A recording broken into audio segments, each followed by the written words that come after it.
tree, contact REALTY débarquement 7.750, bye-bye. 775, au revoir. Bonjour monsieur, on intercepte l'ILS, on a réduit 160 ans appelant courte 24, Air Française, Afrique 100.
contact REALTY débarquement 7.750, bye-bye.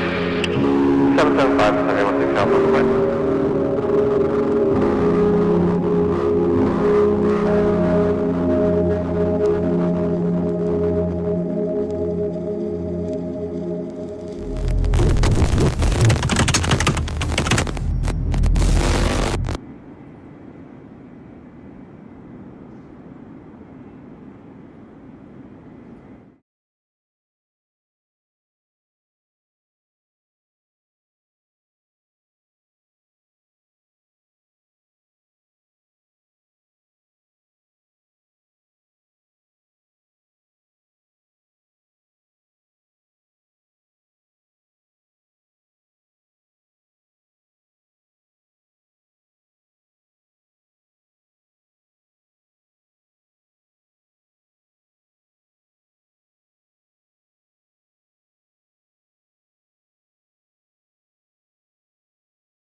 Be straightforward. Chapter 1, Introduction to Flying, in the PHAK, the Pilot Handbook of Aeronautical Knowledge. This is all you need to read for this. You guys want to stick Let's around take a look at and each some of the different aviation lectures stuff. Be in this my chapter. guest. First off, the role of the FAA. And then we will go into the different roles that the FAA has created in order to help you as a pilot. and we'll talk about aircraft classification and pilot certification. And within this, we'll talk about sport, recreational, private, and the commercial and ATP transport pilot certificates. All of these going in detail about requirements for each of them. Then I will go into a large section of this chapter, which is selecting a flight school, part 1 and part 2. And then I came up with a bunch of questions that you should ask the flight school. And there is so much content in there that I actually divided it into 8 different sections. So we're going to go all the way to section 8 here, talking about different questions that you should be asking before you sign up for a flight school. Then I'll talk about some things that you need to know about flight training in part 1 and part 2. And then we will go and do a little bit of math talking about how much it costs to do flight training and how important it is to be ready for a lesson.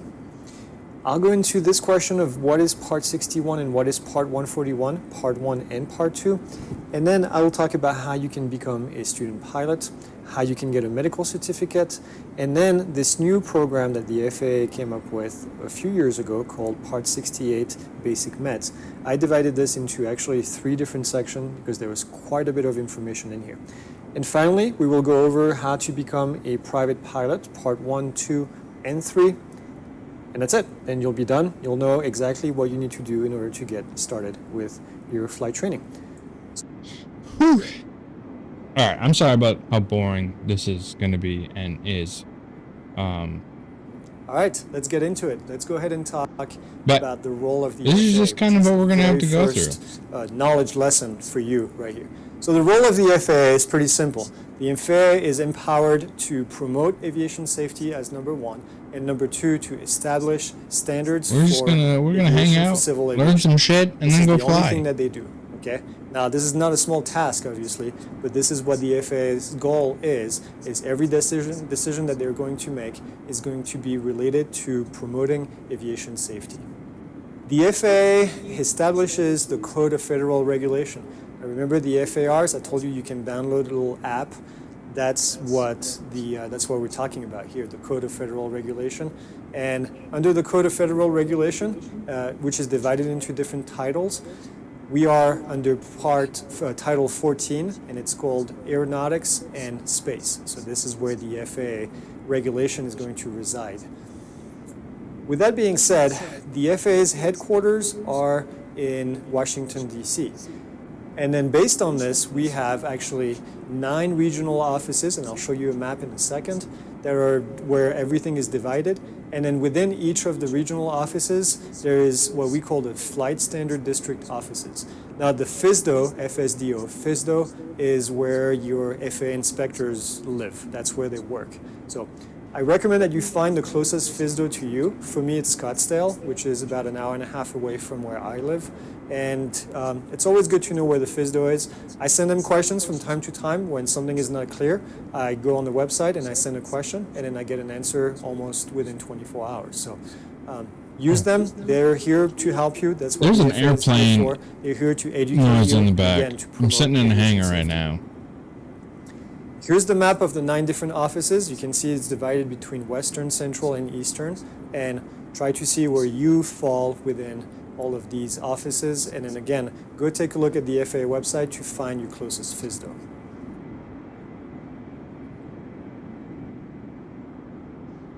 Okay, we got the Let's FAA. talk about a few roles that the still. FAA has established in order to help you navigate through aviation. The first one is aviation safety inspectors. And these are the guys and girls that are going out to enforce the safety regulation. You will see them, they have big badges. Once in a while, they may show up where your aircraft is, and they're going to conduct, for example, a ramp check. And they're going to come in and say, hey, do you have your pilot license? Do you have your ID? And can I see the airplane logbook? And then you have to spend a little bit of time with them. I spend a lot of time with the FAA inspectors when I manage flight schools because that's part of it. And as a Part 141 flight school, we always had visits from the FAA. They wanted to see our records and wanted to make sure everything was safe. Another role with the FAA is called a FAST team. And the FAST team members are dedicated to basically improve safety. And these are positions. We're going to move on completely to that. Because Ugh. Okay. No. The first chapter in this course is going to be Introduction to Flight. Here we go. This is what we're looking for. Right here. Let's go ahead and talk about aircraft structure. The thing that I really want to talk about, and this is going to be a fairly basic lesson, but the first thing I want to show you is the two different types of airplane that you'll see out there. And the first one is a monoplane, and the second one is a biplane. So the one on the left that you see is the monoplane. This is what you'll see most of the time. This is the more modern construction. While on the other side we have the biplane, which is the older construction. You've seen them before. They're really cool. They're really cool to look at, but what you'll see for your training, hopefully, is a monoplane, although biplanes are really cool to fly as well. Since we're talking about airplane, let's talk about the main different components of the airplane. And we'll start with the wing, because this is what makes the airplane different than the rest of the device, or the rest of the things that you're going to be either driving or riding.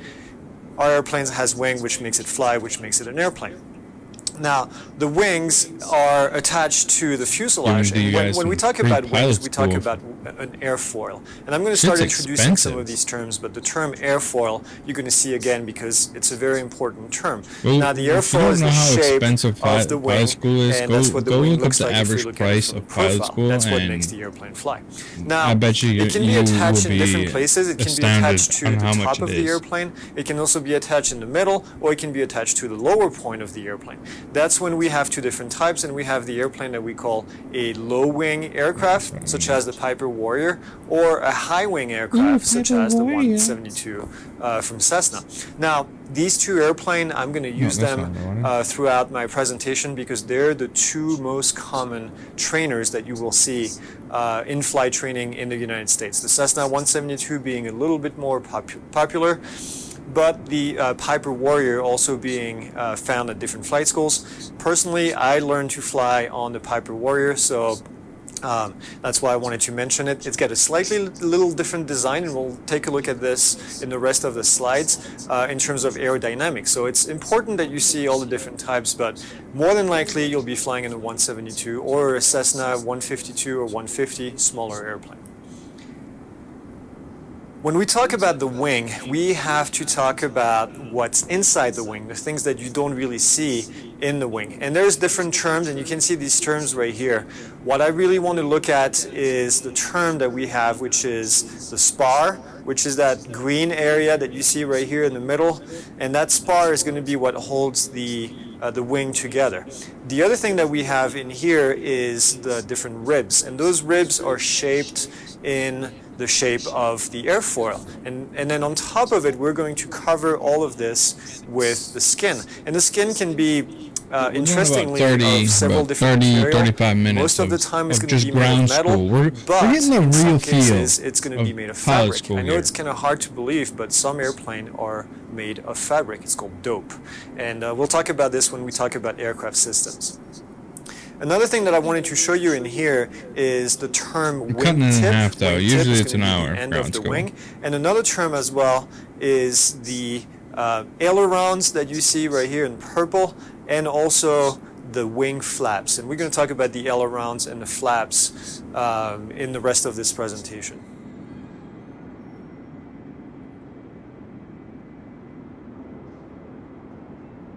Another piece of the airplane that's important to look at is called the empennage. And we talked about the wing, which is found commonly in the front of the airplane. The empennage is going to be this area in the back of the airplane, that purple area here, that has what we call a vertical stabilizer and a horizontal stabilizer.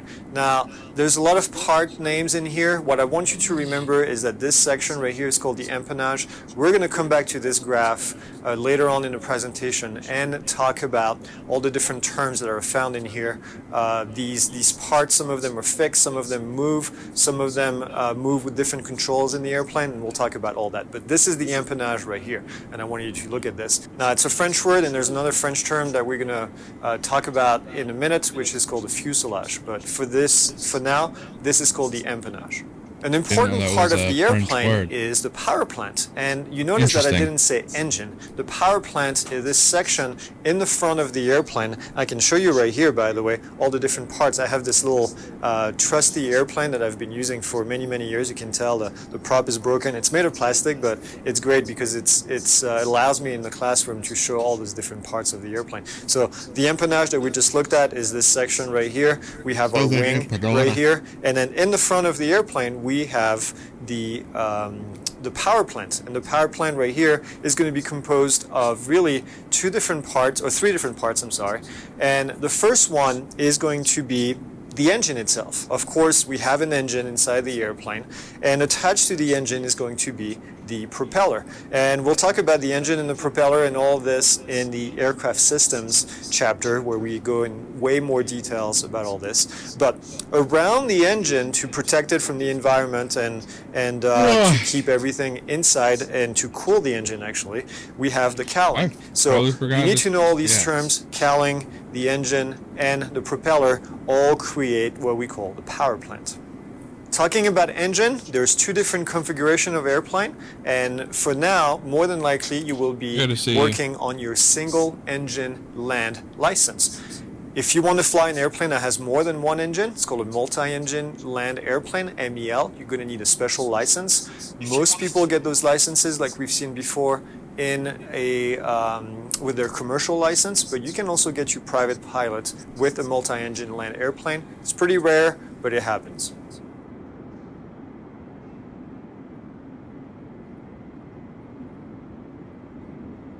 The next part of the airplane that we need to talk about is the fuselage, and this is that portion right here that is the biggest part of the airplane, the core of the airplane, if you want, where we're going to attach all the other parts. Now, the fuselage can be made of a lot of different parts, but this is right here. This is where the occupants are going to be located, and this is where the wings are going to be attached to, the landing gear, and the empennage is going to be attached to the fuselage. Now, the fuselage, surprisingly, is a very light structure, and that light structure is made of different things. So let's take a look real quick here, and we have those horizontal lines that create our fuselage are called the longerons, again another French word.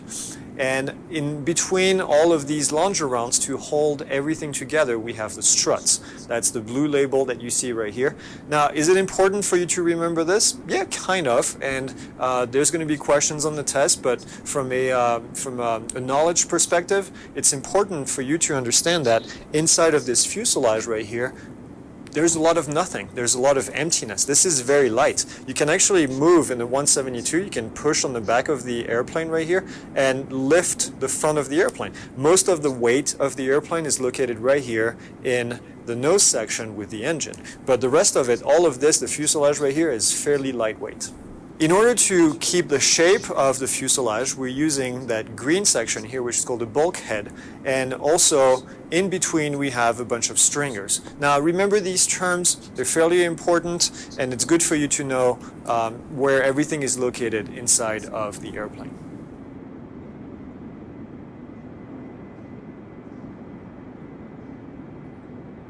Another part that is attached to the airplane at the bottom, and I don't have one on my little model right here, is the landing gear. And the landing gear is this green area here. And the landing gear can have several different configurations. But what you see right here is the most typical. This is another Cessna 172. And this is what we call a tricycle landing gear. And a tricycle landing gear is going to have two wheels in the back and one wheel in the front. Two wheels in the back, one wheel in the front. The two wheels in the back are fixed, they're not moving, and the one wheel in the front is going to have a steering link attached to it so you can turn the airplane to the left and to the right. And we'll talk about how that happens. Another design for an airplane is what we call the conventional landing gear, or some people call it the tail dragger. And this is where we have two main wheels in the front and one wheel in the back. The tail dragger most of the time is going to be a high wing airplane such as this one, but it's not always the case, but in most cases it will be. So one tail in the back, the tail dragger, one wheel that drags in the back, and then the two main wheels in the front. In order to fly this type of airplane, you're going to need a special type of training, and it's called a tail wheel endorsement. So tail wheel endorsement if you want to fly in that kind of airplane. This, by the way, is a Cessna 140.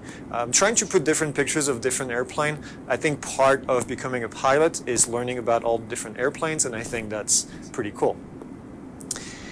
Another type of landing gear that we have in this case is float. A float plane is going to also require a different type of license. We're not talking about float planes in this course, but if you want to do it, it's actually really cool. It's one of the goal of mine is to eventually get my float plane rating and go fly float planes as well, because I think it would be a lot of fun.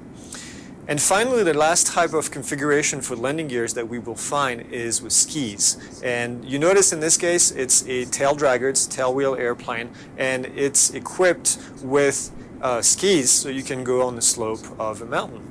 And this is an American champion Citabria, or I'm sorry, a decathlon in this case. And this is a light aerobatic airplane, really cool, made of fabric and wood. The whole frame is made of wood and covered in fabric. Really lightweight airplane. Stick, a lot of fun to fly. In like bush pilots, if I'm not mistaken, in Alaska. Just because it's lightweight. Now let's talk about basic aerodynamics. And this is basic because we have an entire chapter in the next section talking fully about aerodynamics and a lot more details. But in order for an airplane to fly, obviously we need a force that's going to lift it up in the sky. And that force is called lift. Another thing that we unfortunately have, and that's the result of gravity, every object on the surface of the Earth has a weight. And this is the weight of the airplane. So if I let it go, then it's going to drop. Every airplane has a weight that's going to be opposite of the lift. Because of the engine that we have inside of the airplane, we create thrust. And this thrust is going to be opposed by something that happens when we start moving through the air, and that's called drag. So these are the four forces of flight. We're going to get back to these and talk about them in a lot more details, but I wanted you to know these terms before we move on to the next couple slides. Shoot. Just stay in full screen. We have to talk about cockpits, and the reason we have to talk about cockpits is because depending on where you get your flight training, there's going to be two types of cockpits. There's going to be what we call the traditional cockpit, and there's going to be the glass cockpit. Now, the glass cockpit has become really popular in the last, I would say, about 10 years, and more places have glass cockpit available, but there is still a very large amount of what we call round dial, and you'll see why, or traditional cockpits available in the US. So there's a chance that you will be flying in one of those. They're usually cheaper. They're usually, they fly a little bit differently. My personal preference is if you're going to learn for your private, find an airplane that has a traditional cockpit. Depending on what you want to do for the rest of your life, if you want to be just an aircraft owner and fly for fun, just with your private pilot license and maybe an instrument rating, chances are if you're going to own an airplane or rent an airplane, this is going to be the type of airplane that you will find. If not, you can always do an easy conversion and become proficient at flying glass. Going the other way around, from my experience, has been a lot more difficult. Somebody who trained in a glass cockpit, trying to get back into a traditional cockpit, has a lot more difficulties than they would going the other way around. So if you can get some experience in a traditional cockpit, please there does go have ahead to and do be it. So let's take a quick zoom. Depending on where you're going, there just has to be a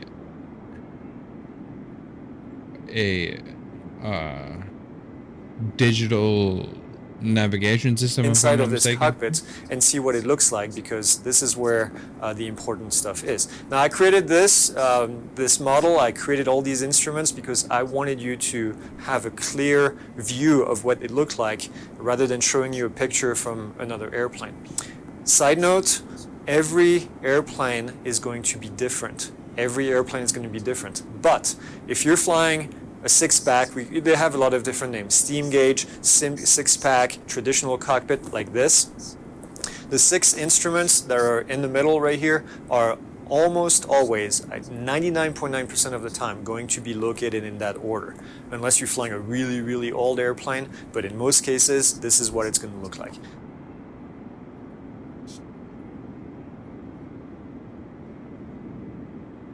So let's take a zoom and let's see what that first instrument is right here. And this is your airspeed indicator.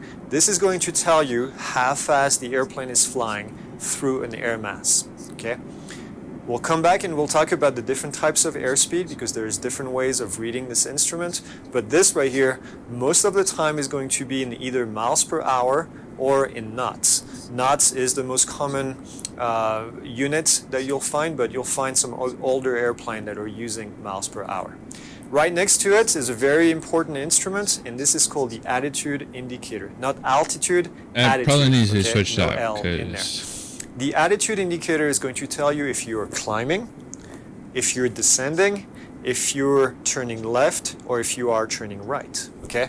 We will know, and when you get in the airplane, you'll get a much better understanding of how it works. But you can see the horizon right here, and you can see the blue on top, and you can see the brown at the bottom. The blue is the sky. So if the little orange airplane that's located right in the middle here is pointing in the top in the blue, you're climbing. If it's pointing towards the brown section, then you are descending. And then same thing when you turn left and you turn right, that little triangle at the top is going to indicate if you're turning left and if you're turning right. And it's also going to indicate how many degrees you're turning left and how many degrees you are turning right. Each little indent is 10 degrees. So you see 10, 20, and 30 degrees in there. And then you don't see anything until 60 degrees. 60 degrees of bank is pretty intense, and we're never going to go over 60 degrees of bank unless there's an emergency. But in flight training, you're going to stay around 30 degrees or 45 degrees if you do this maneuver called steep turns. But this is the attitude indicator. Tells you if you're going up, tells you if you're going down, and a whole bunch of different information. The next instrument here is called the altimeter, and you're familiar with the altimeter. It tells you your altitude. Now, if you're flying in the US, it's going to be in feet and in thousands of feet, and this reads very much like a clock. We have actually 3 needles in here. We have a needle for the hundreds of feet, that's the tall one. We have a medium-sized needle, the one at the bottom pointing towards the 5 right now, that's the thousands of feet. And then the tiny, very skinny one on the top between the 0 and the 1 is a tens of thousands of feet needle. And so what you have here is this altimeter right now is pointing at 5,200 feet. 5,200 feet. We'll get more information on the altimeter when we talk about the instruments. keep hella annoying. Underneath Like, the very altimeter is this vertical speed indicator. And if you think about the name, vertical speed indicator. So it tells us how fast we are going up and how fast we are going down. Right now you can see the needle is right on the 0, which means that we're not climbing, we're straight and level. So these little markings here are in hundreds of feet per minute. And you can see the first one, the 5, is a 500 feet per minute. The 10 is 1000, so 1,000 feet per minute, 1,500 feet per minute, and 2,000 feet per minute. The next instrument right next to the vertical speed indicator is our heading indicator. And our heading indicator is like a compass. It's going to tell us if we're going north, east, south, or west, or anything in between. And this is very important for navigation. It's very important for us to know in which direction we're going. Remember, we're not following any roads, and we have to map our we have to plot our course and decide in which direction we're going to go. So we're going to be using the heading indicator quite a bit, especially when we start doing cross-country, and that's one of the very last lessons in this course where we talk about navigation and cross-country. But the heading indicator is very important. It's going to give you a lot of really good information. In this case here, we're going on the heading of 075, so almost a heading of east. So we're almost flying eastbound if you think about looking at a map. The last instrument in what we call a six-pack is going to be our turn coordinator. And the turn coordinator is a little bit like the attitude indicator. It's going to tell us if we're going left or if you're turning right. And you can see the airplane right here in white in the middle. But you notice underneath the airplane there is a ball. You can see that black ball right here. Well, that black ball is inside of a liquid. And that black ball is going to tell us if the airplane is what we call coordinated. And if the airplane is coordinated, then it's going to be flying the most efficient path during a turn. Now we're going to come back to this when we talk about stability and talking about how the airplane is coordinated, but the key when you fly is to keep that ball right here, right in the middle of those two black lines, okay? And we'll get back to this again. Don't get too confused right now. I just wanted to introduce all of these different instruments. I didn't know that. Didn't know that. So we're back on our cockpit right here, and I wanted to show you a few more instruments that you will more than likely find. They could be in a slightly different spot, but they will be inside of the airplane. And we'll start on the right side here with these two instruments that are called a VOR receiver. And the VOR is this device that we're going to be using in order to find our location. Now, the VOR, we're going to talk about it when we talk about navigation, but it's slowly, or pretty quickly actually, being replaced by the GPS technology. So you may or you may not see a VOR receiver inside of your airplane, and if you do, then you're going to need to learn how to use it. Not going to talk about it right now, but these, you can have one or you can have two. It depends on the type of airplane. Most of the time you'll see at least one, sometimes you'll see two of them. If we go here at the bottom, most of the time at the bottom, you'll find this instrument. It's called a tachometer. And a tachometer is going to tell us how fast the engine is revving. Just like you have one in your car, and it tells you if your engine is going at 2,000 RPM, 3,000, 4,000 RPM, the same thing is true here in our airplane. Now you'll notice that our range is a lot more limited in here. The one that we have right now here peaks at about 3,000 RPM, okay? So, and you have a green area and you have a red area. This is where we want to stay. We don't want to go into the red area. We don't want to go too fast with the engine, or we risk just burning the engine, which is not something that we want to do. Another section here that you'll find on the left side of the cockpit most of the time is going to be our engine gauges. In our engine gauges, you can have a lot of different types, but most of the time you'll find something like we have here. You'll have some fuel information from the fuel tank. How much fuel do we have left in the tank? You'll find information about the engine temperature. You'll find information about oil pressure and oil temperature. And then you'll find information about the electrical system if you have a charge or if the electrical system is draining from the battery. We'll talk about all this again when we get to the aircraft systems chapters. We'll go into way more information. All the way at the bottom, since we're talking about the electrical system, we're going to have the circuit breakers. And the circuit breakers are just like what you have in your house. They're going to be popping in case we have an overload on the electrical system. And you can see the little numbers in here. Each number is associated with a total number of amperage for that circuit breaker. Yep. Don't want to bore you with the details. Again, we'll get back to this and we'll talk about them when we get to the aircraft systems section.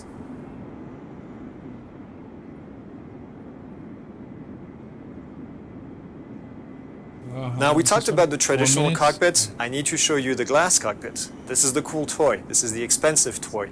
This is the newer technology. Again, like I said, happened about 10 years ago. I was lucky because I happened to start my flight training right around the time where glass cockpit, or actually even GPS, became the cool thing. So I learned to fly with the old technology and transition into the new technology. So I've seen the glass cockpit become more and more fancy, if you want, and having more and more information and taking more and more of a place in flight training over the years. Is it a good thing? I think it's mixed, quite frankly, but that's topic for a different story. I think technology is doing a little bit too much for certain students, and they lose some skills that I think they should have. But it's just my personal point on it.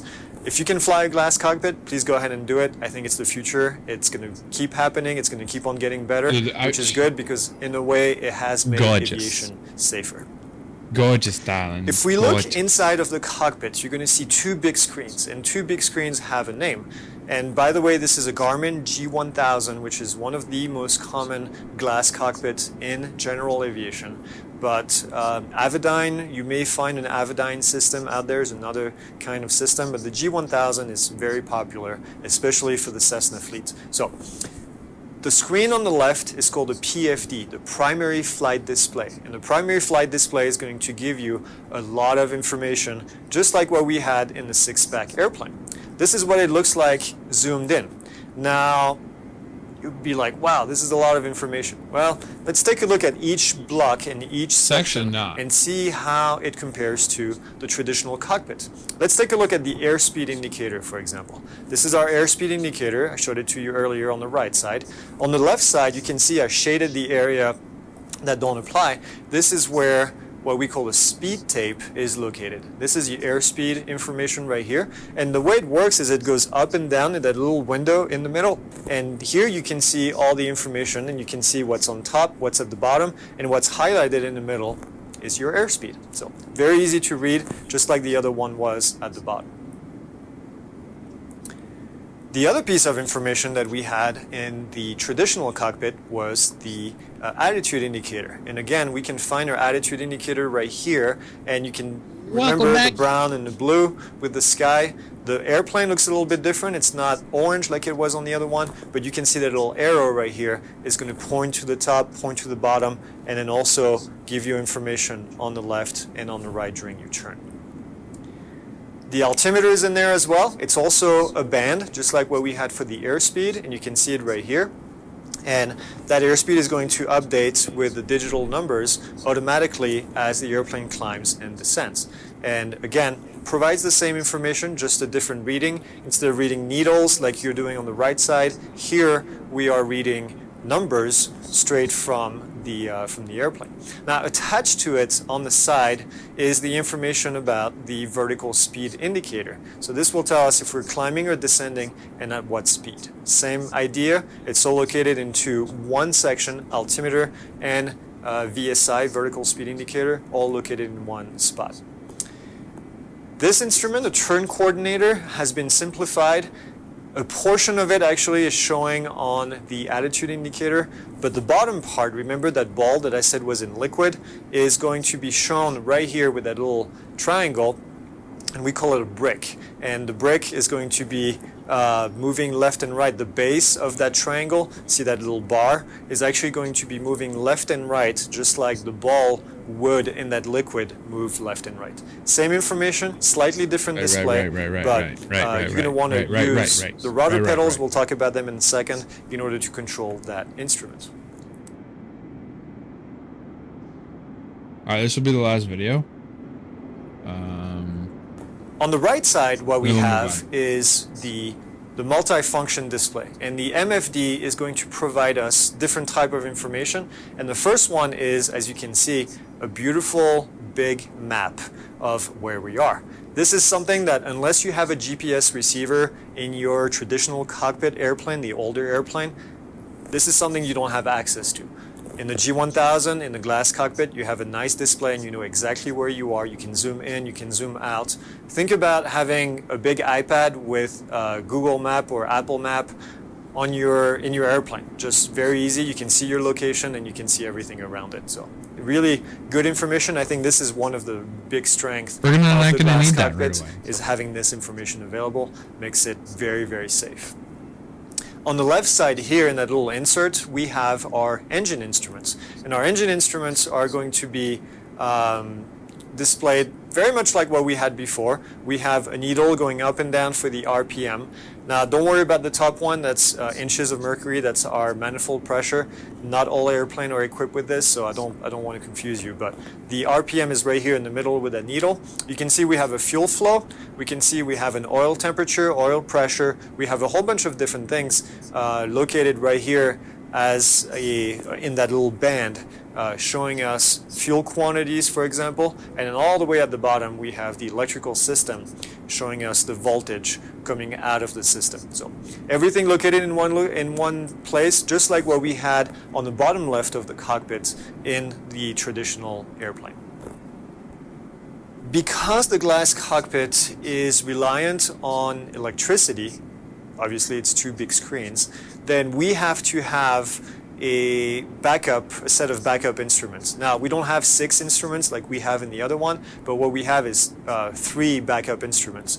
And you can see them right here. If I zoom in, I put them right here with a clear view. We have our airspeed indicator, attitude indicator, and our altimeter. So if the screens go black, something happens, you have an electrical failure, you still have these instruments that work out of a different system that will provide you with information so you can still fly the airplane and do an emergency landing somewhere. So backup instruments. That is it for that. That is it for that. With that being said, boys and girls, ladies and gentlemen, the moment you are waiting for. Flight training. Yes, I've already gone through this once. Listen.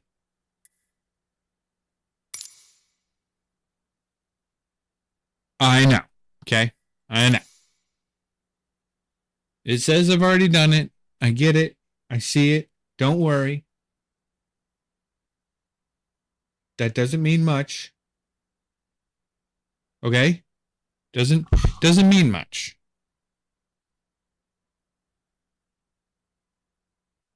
Pretty sure I did most of it with a controller? I don't know.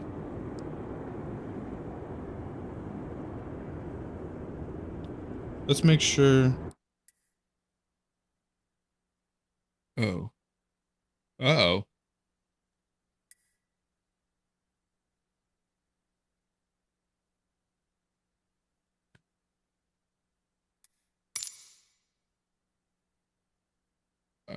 Twin engine. I got this on a twin engine right now. We're going single prop.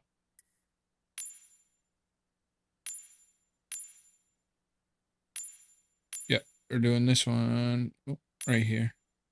That's the one we need. Line save. Nope. Let's get you familiar with the aircraft. A Oh, I'm Cessna sitting here like, where is 152, my and a few sound? commands to navigate it through the skies.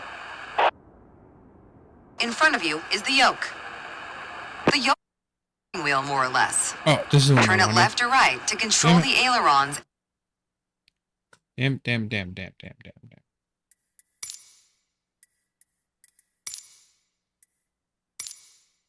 Mother trucker. This is what I want. Let's go fly, baby.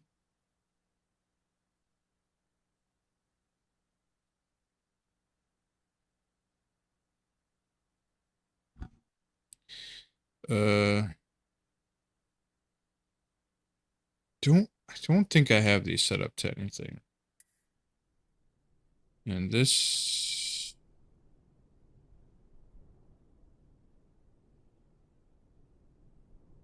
That should be the prop, but I don't think I have a prop on them. Yes, I do. What am I talking about? I've got to say, you chose a great day to go flying. Did I? This session, we'll get started with some basic controls. Sound good? All right. First things first, let's get familiar with your surroundings. Out your side windows, you can see we have great visibility over Sedona Oh, today. It's immaculate. This is Red Rock territory. Beautiful, isn't it? Gorgeous now. Gorgeous. See if you can spot the Sedona airport.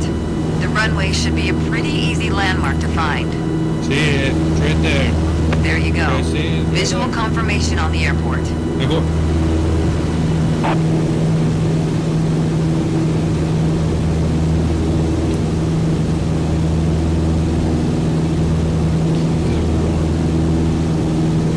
That's cool. We're just gonna enjoy the views. Take them in.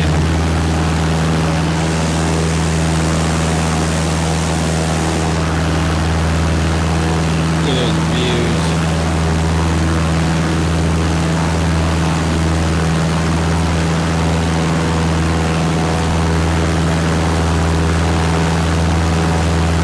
I can't cry.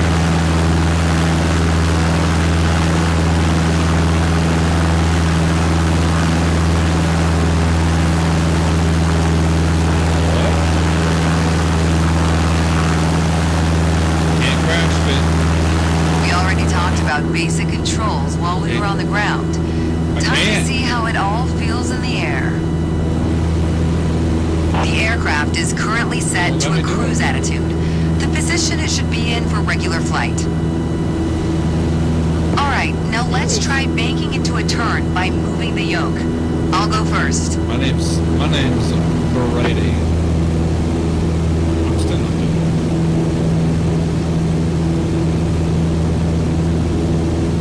Nice to meet you, Nate.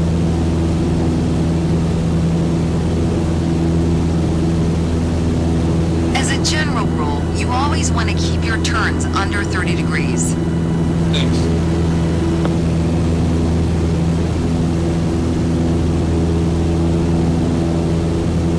Go ahead and try rolling to the right. You have controls. Alright, just because I can. Turn right, toward the city of Sedona. As a general rule, you always want to keep your turns under 30 degrees. Make sure any control movements are...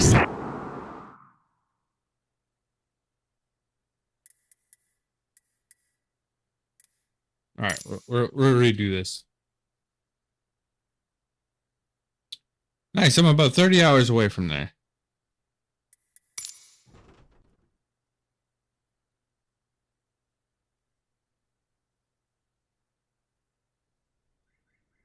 What?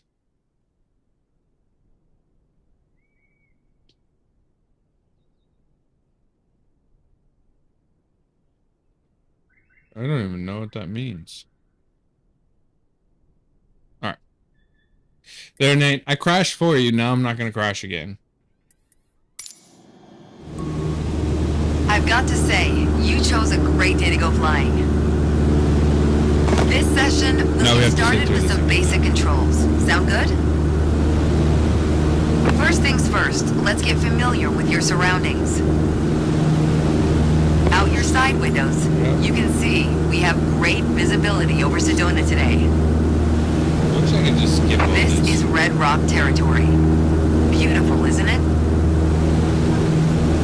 See if you can spot the Sedona airport. The runway should be a pretty easy landmark to find. Yeah, it's right there. Don't you see it? There you Why go. are you telling me to look Visual for it? confirmation on the airport. Fine, yeah.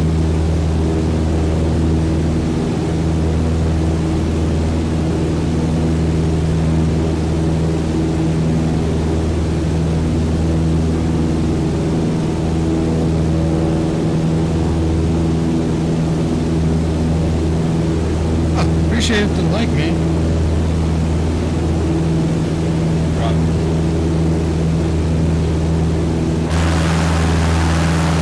Take a gander. Why are these?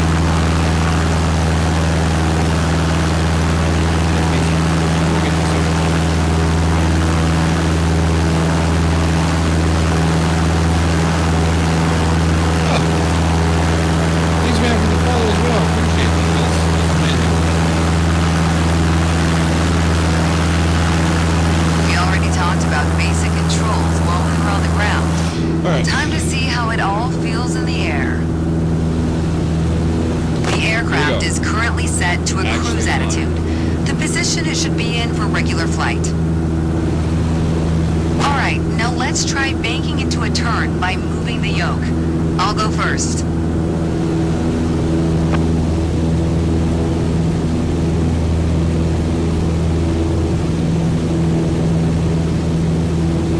I wonder.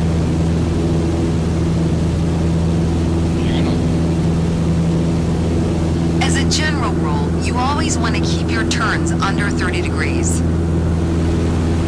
Okay, so while you're flying over there, I can't have my.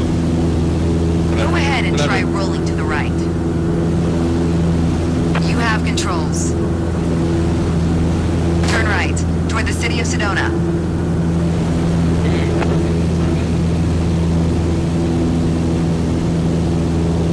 Excellent. There we go, watch. As we're flying towards Sedona, let's try climbing up and down. Screaming. Gently pull on the yoke to climb. Give it a try. Probably 3 years.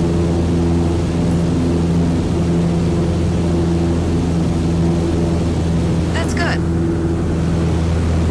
For the descent, Might be 4. It's the same principle, Let's say except 3. you're pushing on the yoke. With a lot of Go brakes. ahead. Gently pitch down. Getting close to the ground. Next time, be a bit more gentle on the controls. Okay, time to find the airport again. Look around, and when you found it, There it make a is. turn in that direction.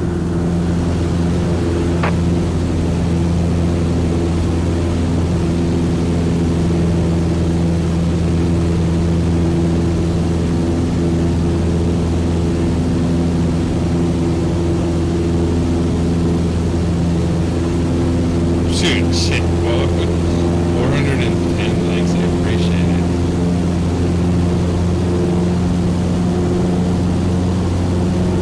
425. Keep it coming.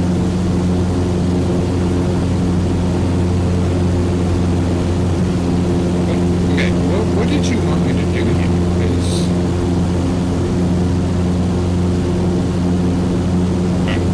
I turned towards it like you asked me to. Damn, 512. Spam some more. 530.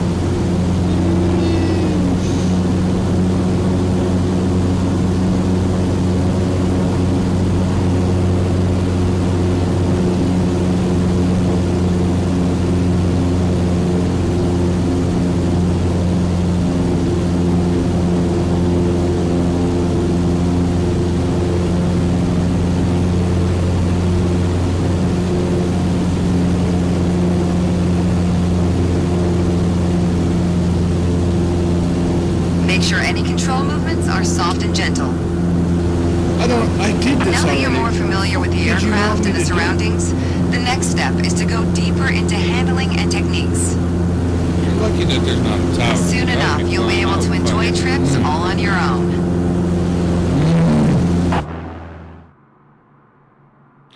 Listen, I already got an A on this. I don't care. I did what you asked me to do, and then you told me I didn't do it.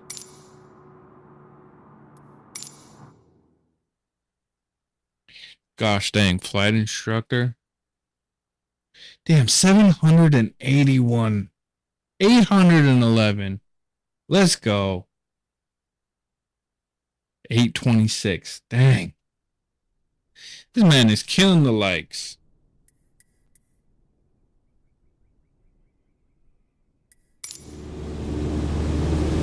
To help demonstrate pitch, I've drawn 3 lines on the windshield. Notice how the middle line matches the horizon while we're flying level. This is the cruise attitude. The lower dotted line is the climb We're attitude, killing and the these upper things. one is the descent Can you attitude. hit 1,000? Let's dig deeper into what that means. Pull back gently on the yoke until the climb attitude line matches the horizon. Then maintain that attitude. 66.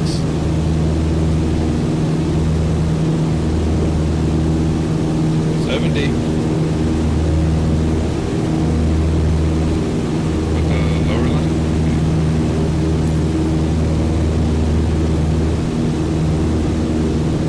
According to your altimeter, we're gaining altitude. Wow. But we're losing airspeed, proving you can't avoid basic physics while making a climb. 1,060. Let's go. Excellent. Now let's level back out. Our speed is increasing and our altitude is stable. What are you doing? You put your plane in a dangerous situation. You put my plane in. Now let's level back out. Our speed is increasing and our altitude is stable. All right. Push gently on the yoke until the descent attitude line matches the horizon. Then maintain that attitude. As expected, with a nose down attitude, our altitude is decreasing while our speed is picking up. Great. Okay, bring us back to level flight. Now your speed is decreasing and your altitude is stable.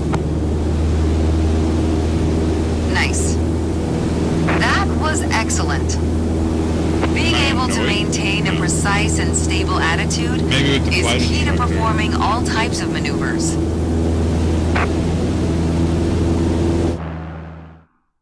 But yeah, that's about it.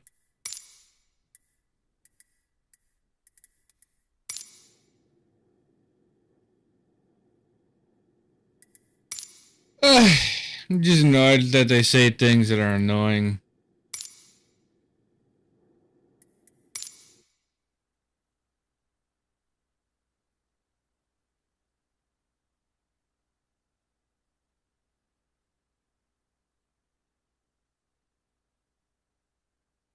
What do you mean?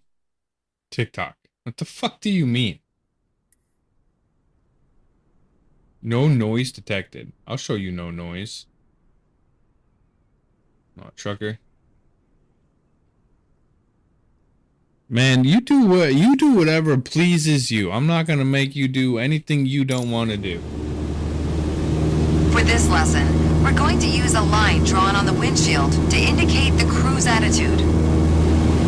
I've also added another dotted line to help you bank properly for left turns. Gently move the yoke to the left until the dotted line matches up with the horizon. Then maintain that bank.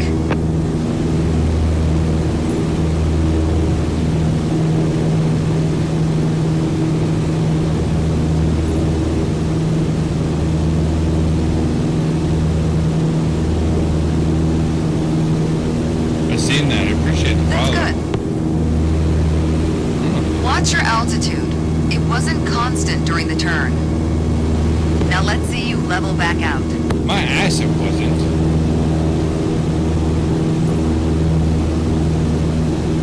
All right. For the next step, turning to Fucking the ass right. it wasn't. Let's see how you do on your own without any markings. 1500? See if you can do it. At the top of your attitude indicator, there's a series of notches representing 10 degrees each. As a general rule, you always want to keep your turns under 30 degrees.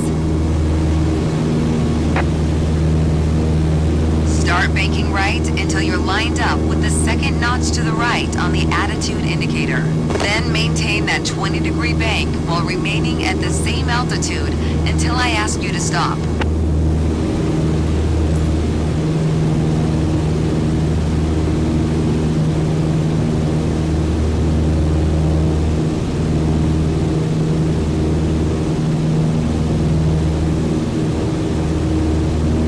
Nice. Nice. Level us back out now. Okay.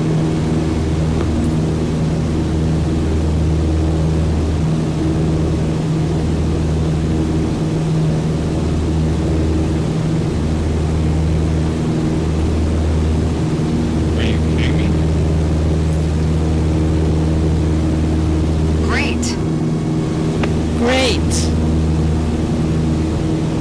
I'm good. Small corrections on the yoke I'm just will lead to starting. more accurate turns. So if you think I'm good already, imagine what I'm gonna be when I'm professional.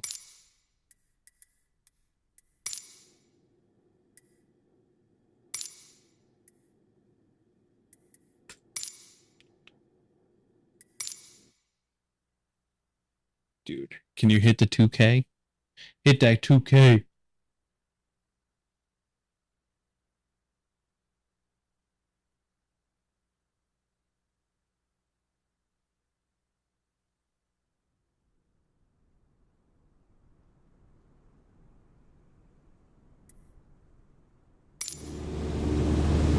Dude, I can't wait to Let's do talk bigger about the flights. throttle.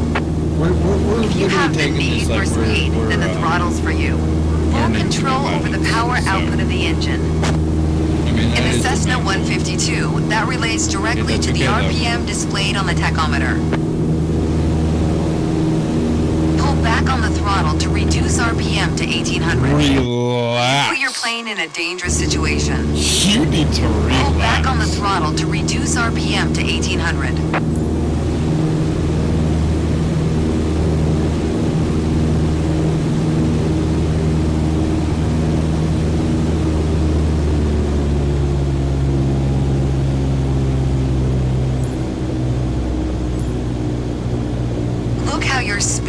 altitude are also decreasing. Let's go! Excellent. Okay, let's throttle back up to 2400 RPM. Full power.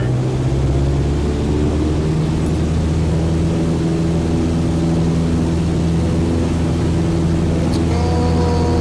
2K! This man's a monster.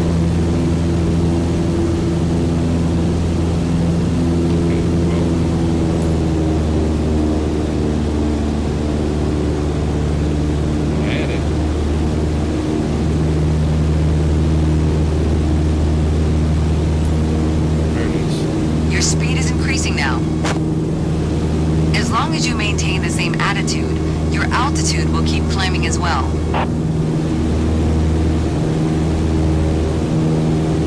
Keep working on it, you'll get better. Shut up!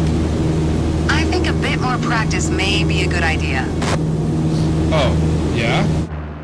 What'd you give me? Anything? We gotta redo that. Anything below B, I'm not okay with.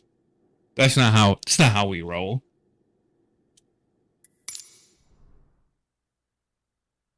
Oh man, he's still going at it. He's still going at it. Is he gonna hit that 2500?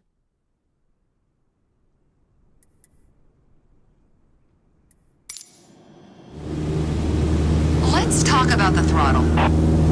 If you have the need for speed, then the throttle's for you. Full control over the power output of the engine. In the Cessna 152, that relates directly to the RPM displayed on the tachometer. Touched one little button and it Pull flew back off on the the throttle rails. to reduce RPM to 1800.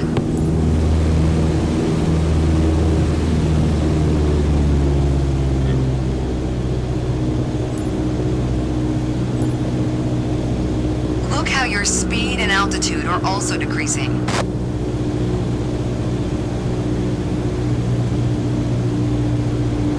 Excellent. Almost at 22. Okay, let's throttle back up to 2400 RPM.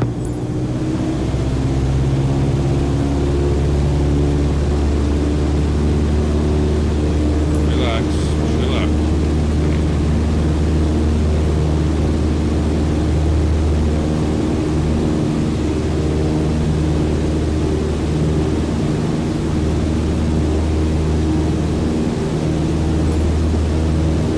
Your speed is increasing now.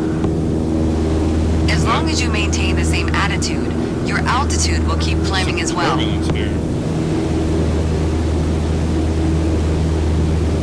Nice. That was excellent. Excellent. See? With piston planes like this Cessna, it's Chef's common kiss to right have there. power targets defined in RPM.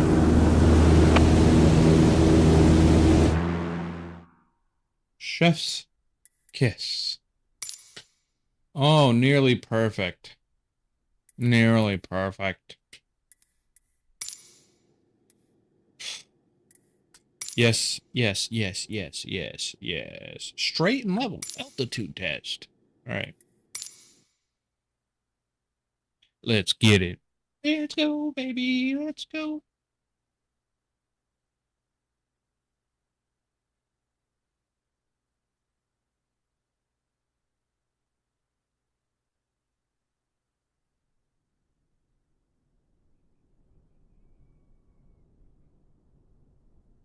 What?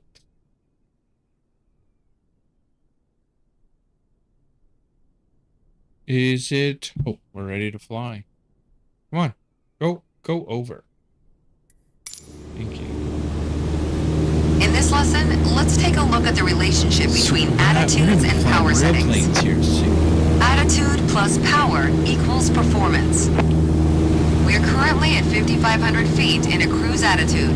The aircraft's nose is positioned under the horizon and cruise power is at 2,300 RPM.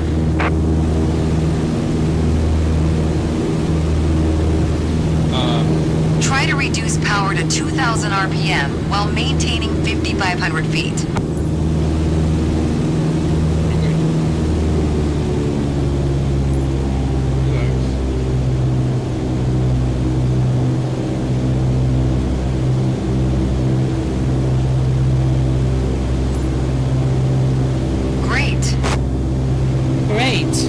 probably noticed, to maintain altitude, you need to pitch the nose up. Just slightly. You could just keep pulling on the yoke to hold steady, but that's not really a precise means of control. Probably better to adjust your trim wheel until you don't need to push or pull on the yoke. Drag the trim down when you need to set the nose up. Drag it up to set the nose down. Try adding trim to keep us at it's not even 5,500 showing it feet anymore. without You increasing broke it. throttle.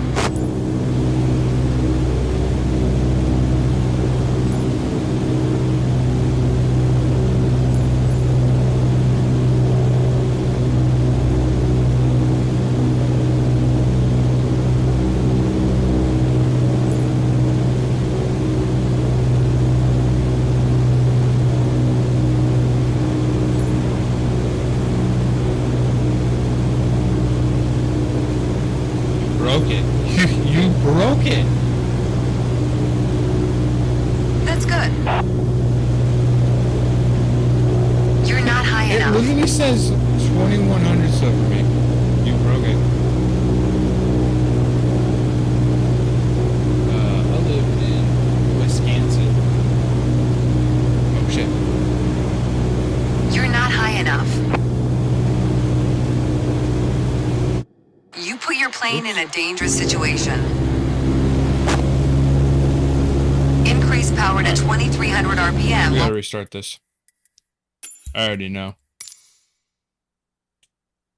The wonderful Scansy.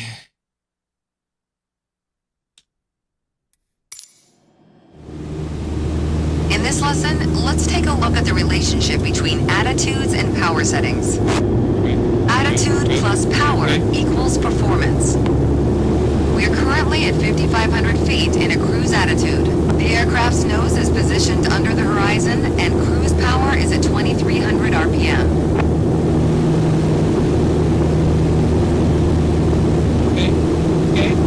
Try to reduce power to 2,000 RPM while maintaining 5,500 feet.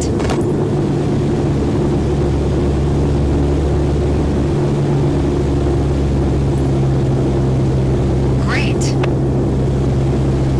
You probably noticed, to maintain altitude, you need to pitch the nose up. You could just keep pulling on the yoke to hold steady, but that's not really a precise means of control. Probably better to adjust your trim wheel until you don't need to push or pull on the yoke. Drag the trim down when you need to set the nose up. Drag it up to set the nose down. Try adding trim to keep us at 5,500 feet without increasing throttle.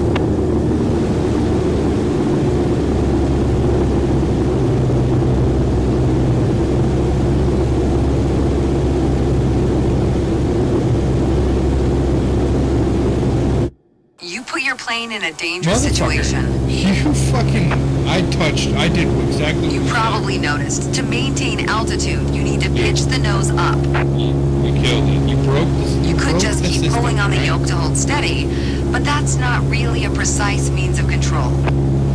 Probably better to adjust your trim wheel until you don't need to push or pull on the yoke. Drag the trim down when you need to set the nose up. Drag it up to set the nose down. Try adding trim to keep us at 5,500 feet without increasing throttle.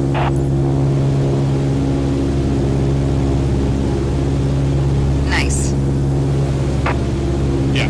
No, it definitely says it's still at You're too high now. 2,173.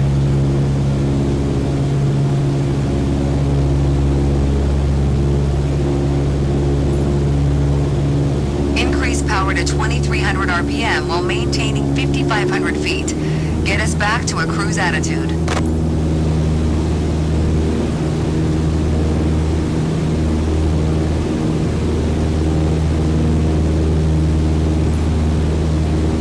Excellent.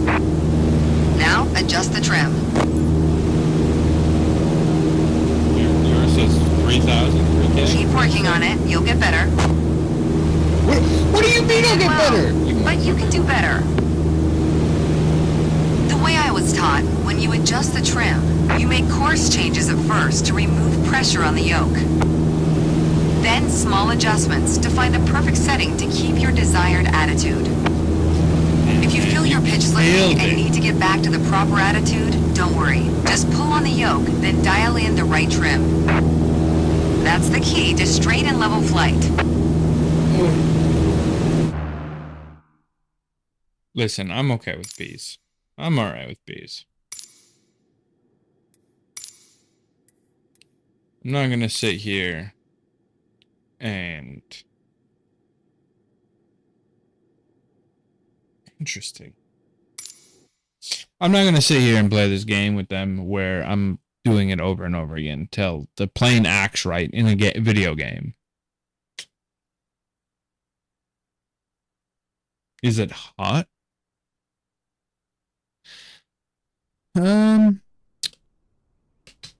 If you consider 67 degrees hot, then yeah.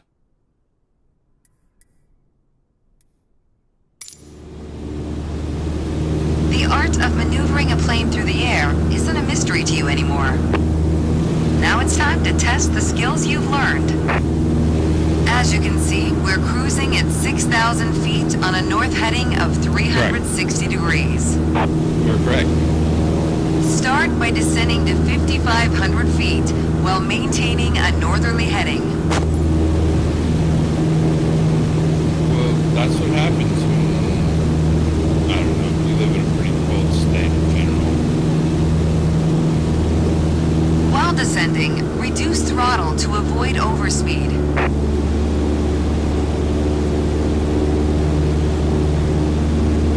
If your speed is in the yellow arc of the airspeed indicator, reduce throttle to idle and pull gently on the yoke to slow down.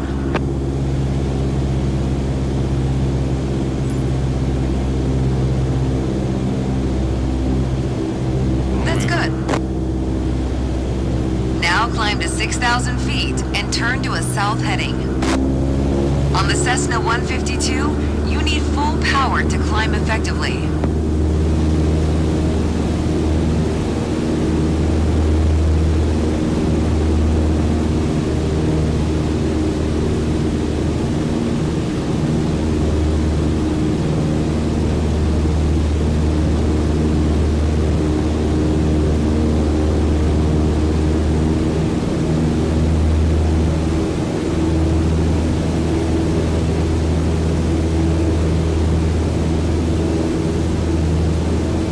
Tell you what though.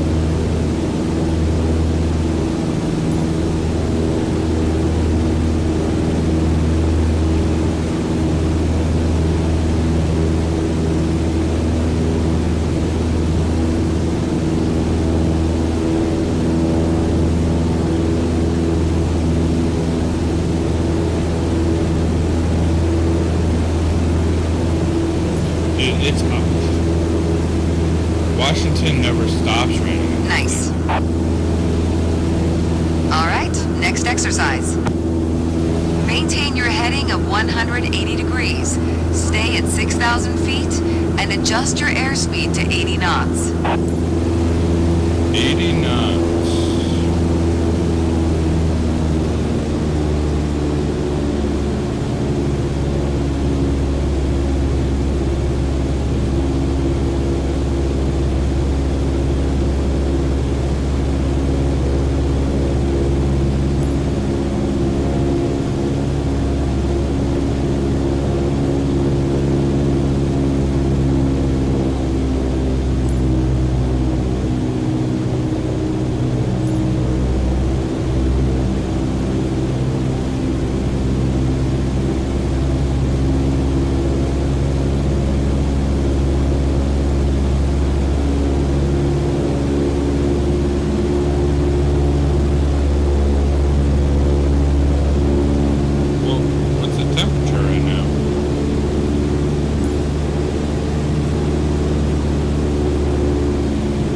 That's okay.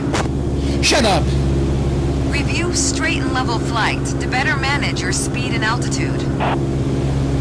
I'm sending it into the ground. But you can do better. Didn't let me. Oh damn. I have to redo that. The fuck? Yeah, no, that was that's That's hot. That's hot.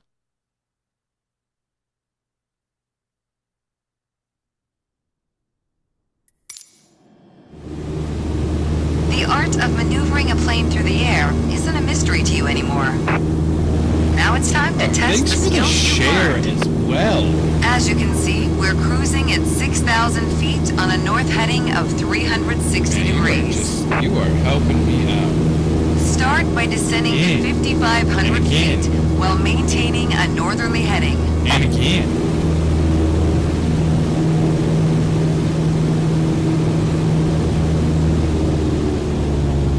While descending, reduce throttle to avoid overspeed.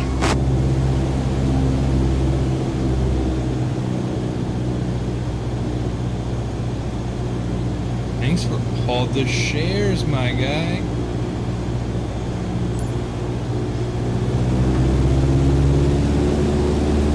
That's good.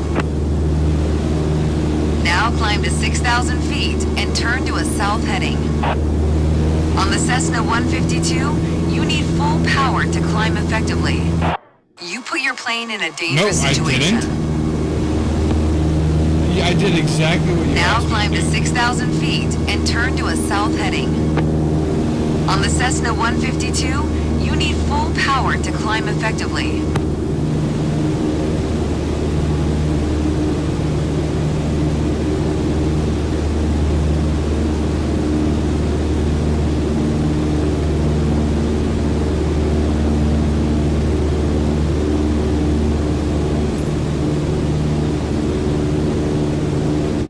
You put your plane in a dangerous live in the situation. Fuck off. Okay, we'll restart you because you're being annoying. Hmm. I. Hmm. I guess.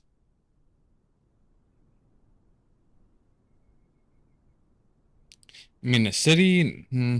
I guess. The art of maneuvering a plane through the air More of isn't like a a mystery small to you town. anymore. Now it's time to test the skills you've learned.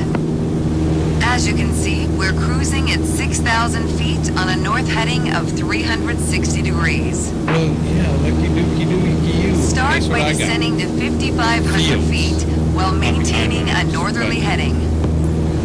On the block.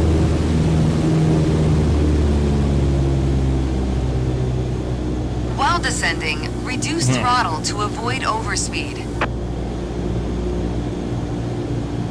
That's why I need to go to I need to go to pilot school so I can move out of the farm town.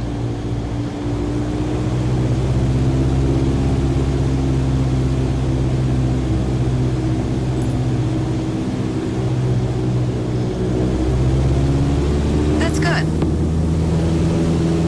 Now climb to 6,000 feet and turn to a south heading.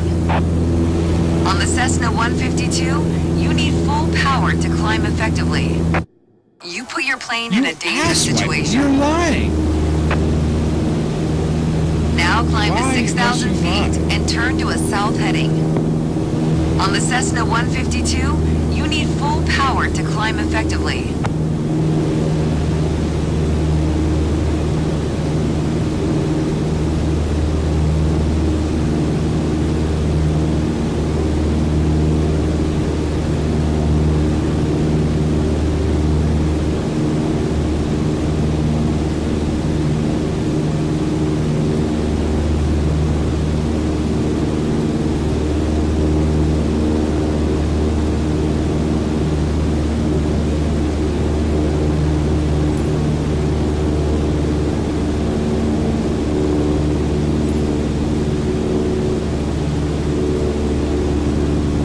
Nice. All right, next exercise. Maintain your heading of 180 degrees. Stay at 6,000 feet and adjust your airspeed to 80 knots.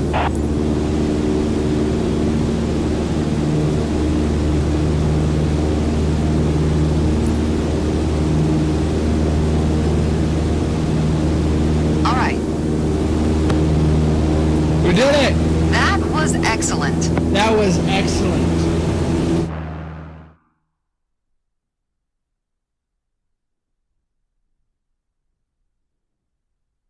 Yeah, see? There, you broke it. It says 2.1K. I don't know what you did.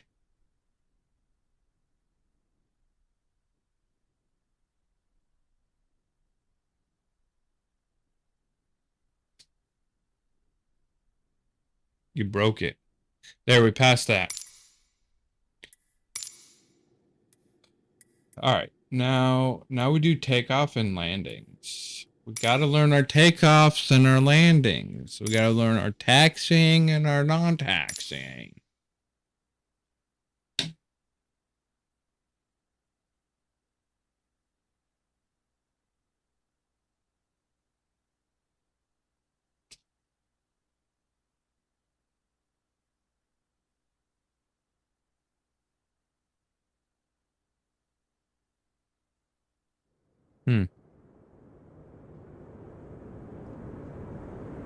Sorry, I'm just...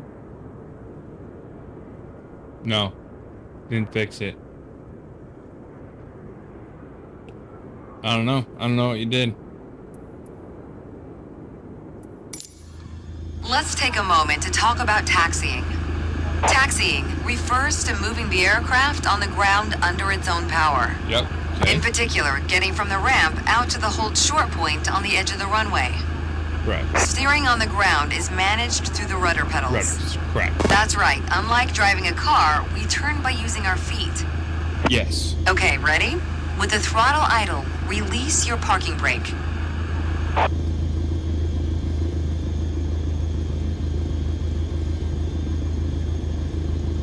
Oh, wait.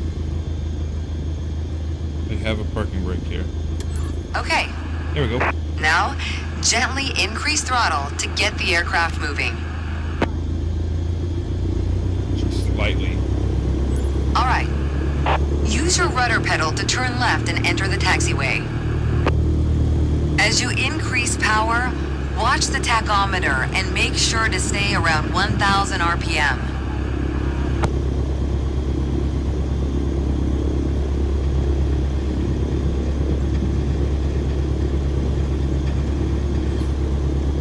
There we go.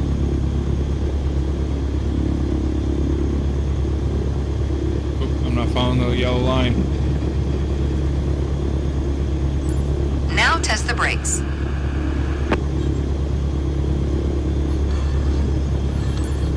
Good. Brakes. checked. Brake check. Taxi to the next exit, then come to a stop. Remember to control your speed with throttle and brakes. See the crossing in front of us? Stop before it as if traffic was coming off the runway. Okay. Let's go, baby.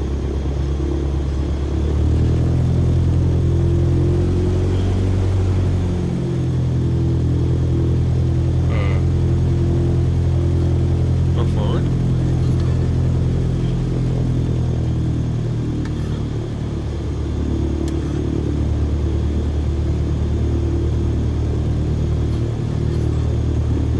Hello?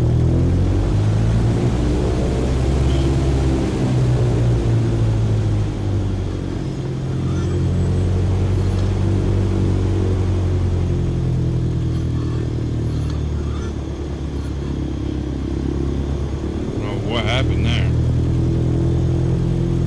I gotta get back in the line. You gotta get back center.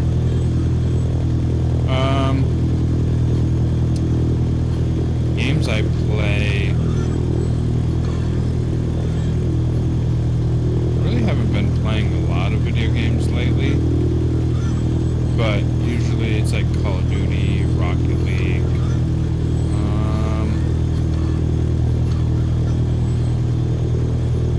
What am I doing?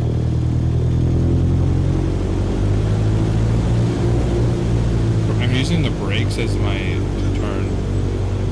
What kind of games do you usually play?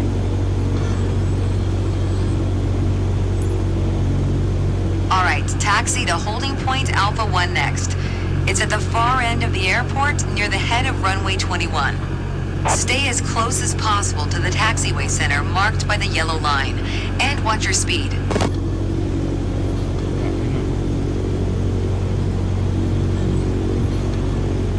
It's very difficult. I do this because I don't have rudders at my feet.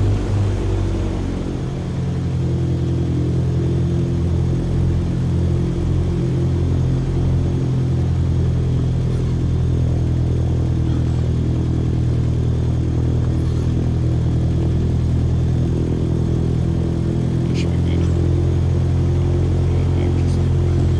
Center line. Center line.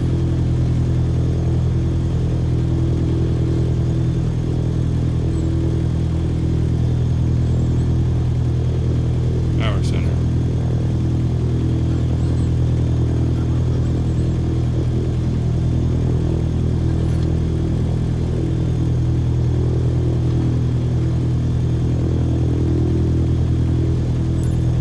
After the right turn, come to a stop before the hold short point and prep for takeoff. Watch your speed.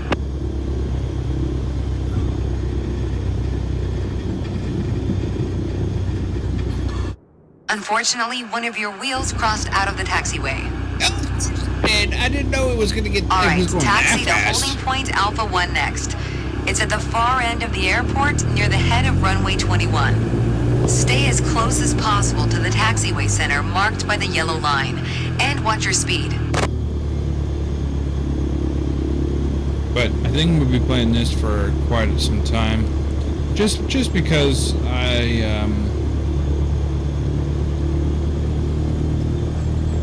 dude, it's almost 10 o'clock for me.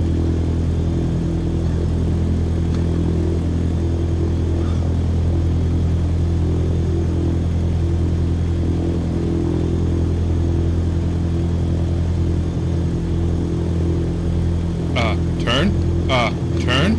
Thank you. Yeah, dude.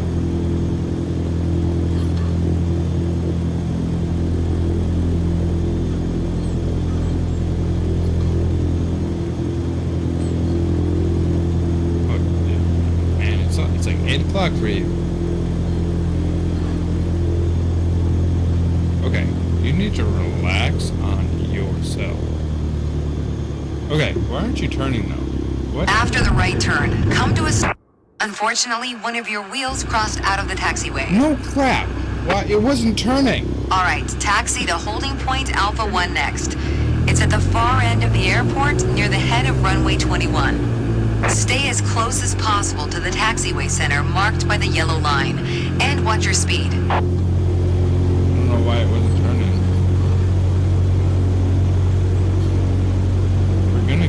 We're gonna get this. Taxiing is not hard. Bring this down. No, nah, it's up. That's up. Oh no. Oh no. Oh no. Oh no. Oh no. We're gonna take off.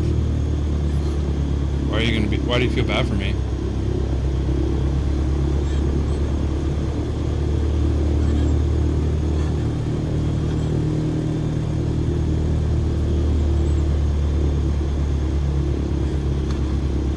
After the right turn, come to a stop before the hold short point and prep for takeoff.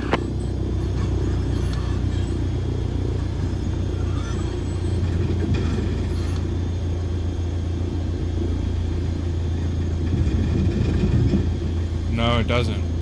But guess what? Oh, break. That was good taxiing. The next challenge will be She keep was the impressed. aircraft under control while at full throttle for takeoff. She was impressed. She even said it. She said, "Ah, that was good." Oh no.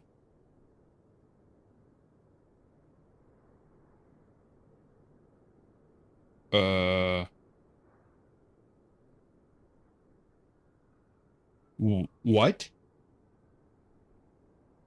What just happened? We still alive?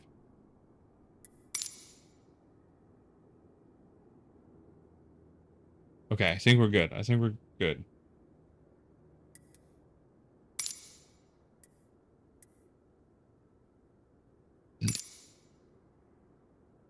All right, here we go. We're gonna take off finally.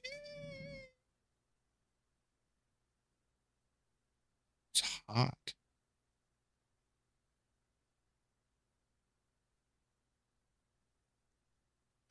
Wait, if I unplug it, wait, is it charged or does it stay charged?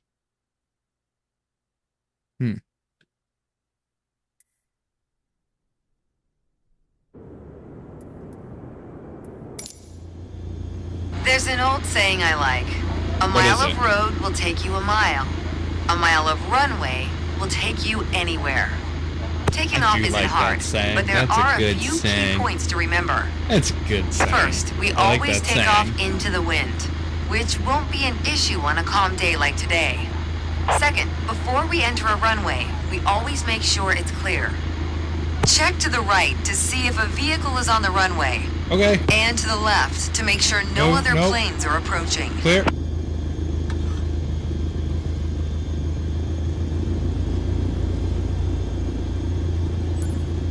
Everything looks good, no cross traffic. Go ahead and taxi into position. Now slowly taxi onto the runway and align the plane with the center line. Then stop your plane just after the number 21. Airport.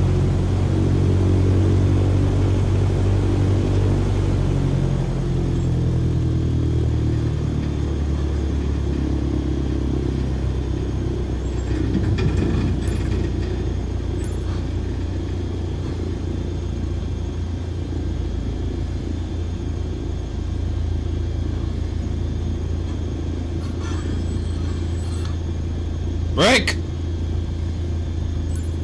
Excellent. You ready? Here we go. All right, let's do this. Apply full power and I'll walk you through the takeoff as we go. All right. Full power. Use your rudders to stay on the center line and keep pushing power until you reach 55 knots. 55 knots. Good. Now gently pull back on the yoke. And lift off, baby. Pull back on the yoke to take off. I've already taken off. Airborne.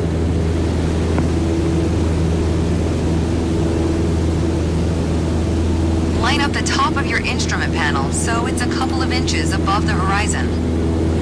That'll pitch us up and set a good climb attitude. Focus on flying straight. Use your rudders to keep the runway heading of 210 degrees. Maintain 75 knots and we'll reach our target altitude of 5,500 feet in no time. Okay. Okay. We got this. I'm doing it.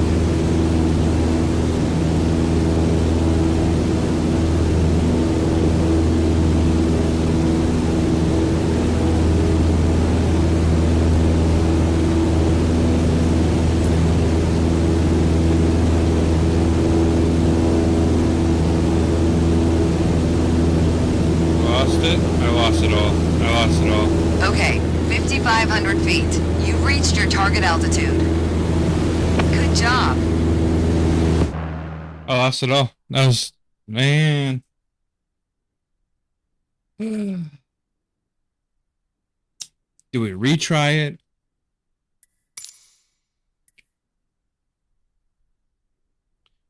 I've heard of it. I've never played it.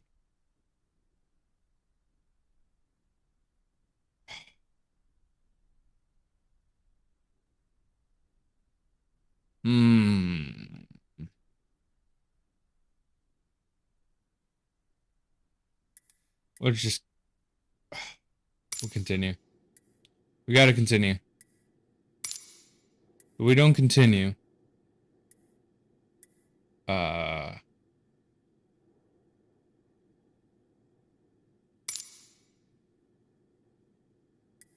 We'll never get to where we need to get to.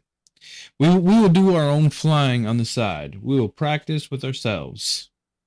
I don't need a flight instructor to tell me that.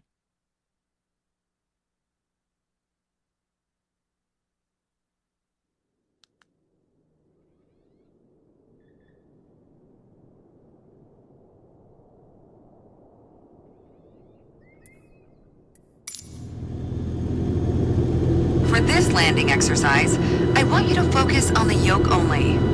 We're close enough to the runway to land safely without adding any throttle. Maintain a speed of around 65 knots. Pitch down if you're going too slow. Pitch up if you're too fast. Okay. Okay.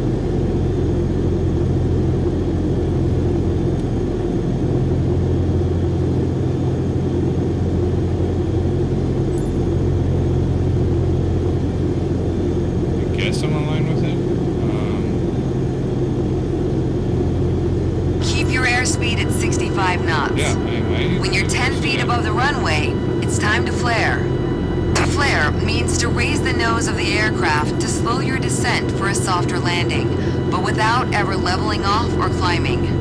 The main landing gear will touch down before the nose wheel does.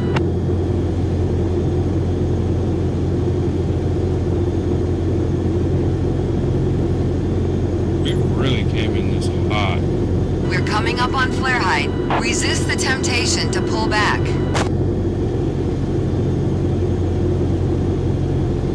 Now focus on the end of the runway and pull back slightly on the yoke to aim the nose just above it. Nice. Now apply the brakes to slow us down and bring the plane to a stop. Tokyo drifting! Tokyo drifting!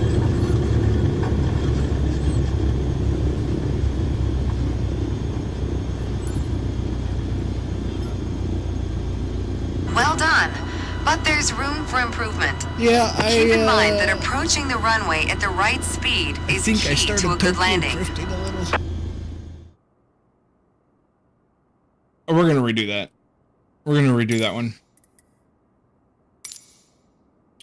Just cause I just didn't feel good. Alright, here we go. For this landing exercise, I want you to focus on the yoke only. We're close enough to the runway to land safely without adding any throttle. Maintain a speed of around 65 knots. Pitch down if you're going too slow. Pitch up if you're too fast.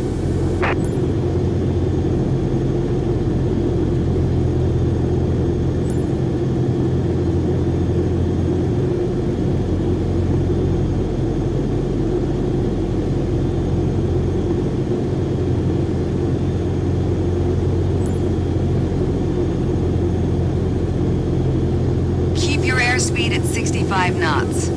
When you're 10 feet above the runway, it's time to flare.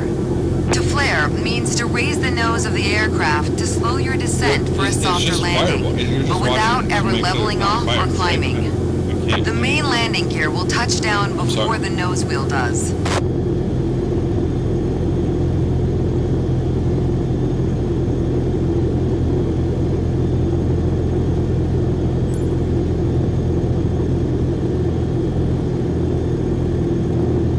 Coming up on flare height, resist the temptation to pull back.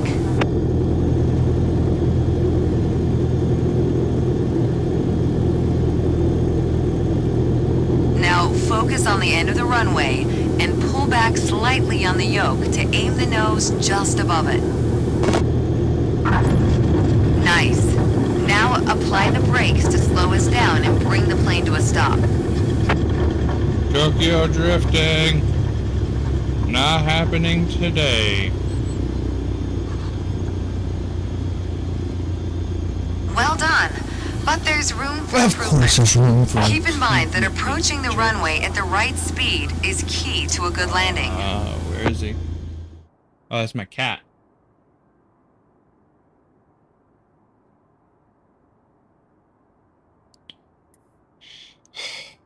Alright, one more time because it's right there. His name is Spook. He is a wonderful, wonderful man. He is old man in a cat's body. That's what he is. For this landing exercise, I want you to focus on the yoke only. We're close enough to the runway to land safely without adding any throttle. Maintain a speed of around 65 knots. Pitch down if you're going too slow. Pitch up if you're too fast.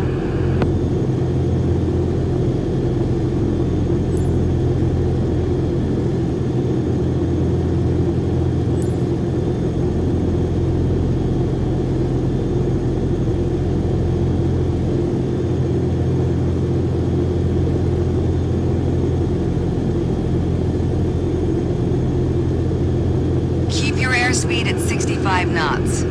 When you're 10 feet above the runway, it's time to flare.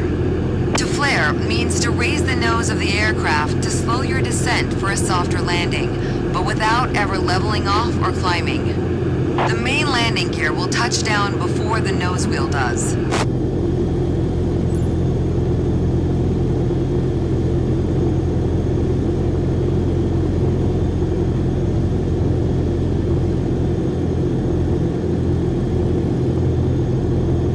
We're coming up on flare height. Resist the temptation to pull back.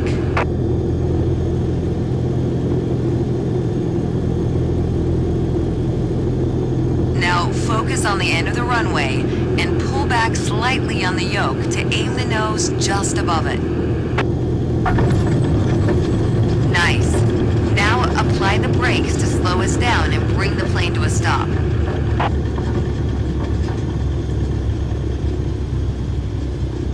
That didn't feel juicy enough. But they'll probably give it to me. Well done. But there's room for improvement. Of course there is. Keep in mind that approaching the runway at the right speed is key to a good landing. That was a little hard. Fuck it.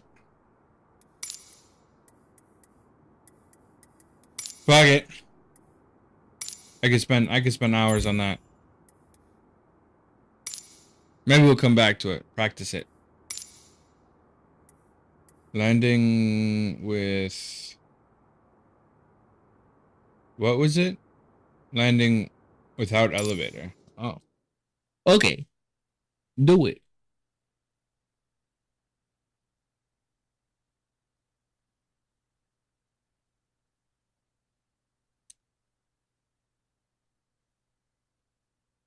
Oh, he's right there. Look at him.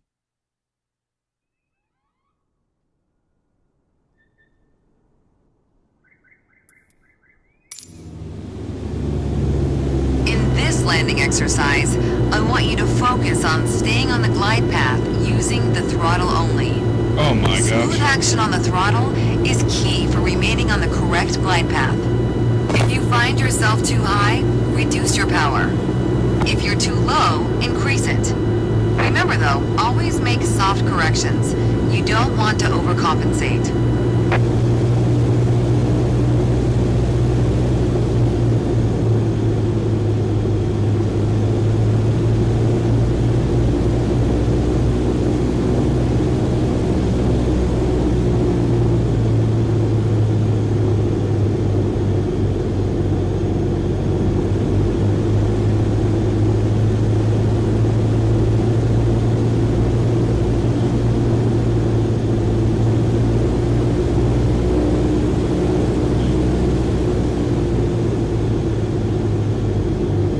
Now you can use the elevator to land.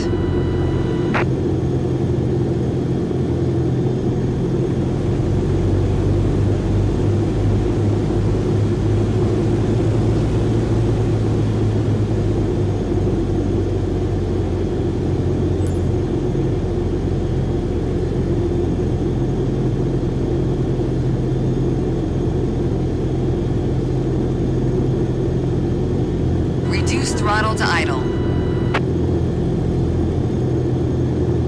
Now focus on the end of the runway and pull back slightly on the yoke to aim the nose just above it. Nice. Now apply the brakes to slow us down and bring the plane to a stop. Oh. Oh. Oh. Oh. Oh. Oh, Riley. That was excellent. Did it.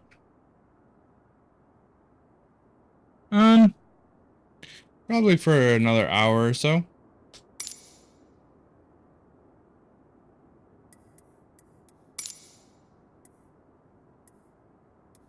I got a lot of stuff to train for.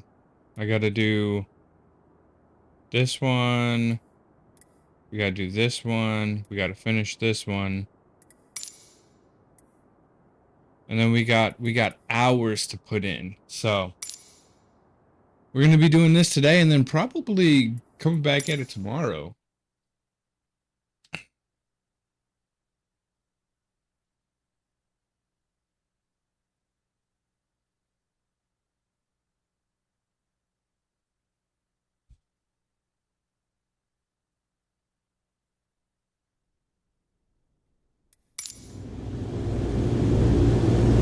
first instructor used to say, the best part of flying is landing in one piece. Well, Today, you're in charge of bringing us in for a safe landing.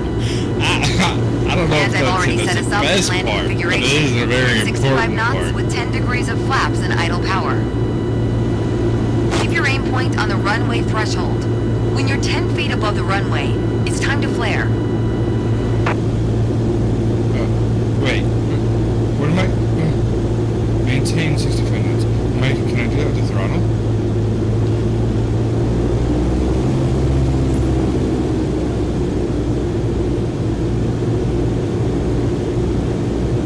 Are you gonna allow me to follow? I don't know what I'm supposed to do.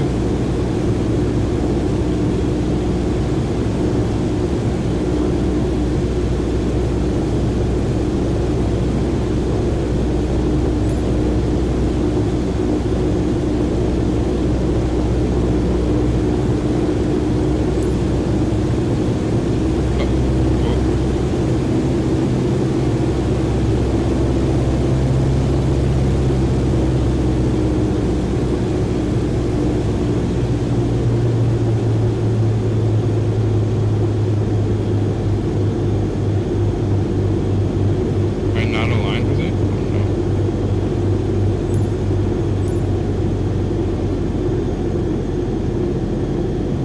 I'm gonna have to grab walk this in.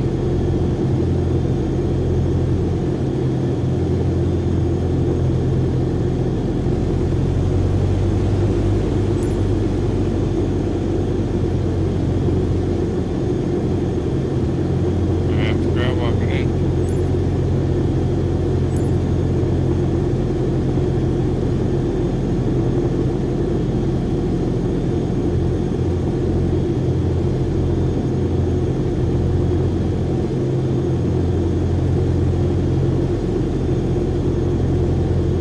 Title.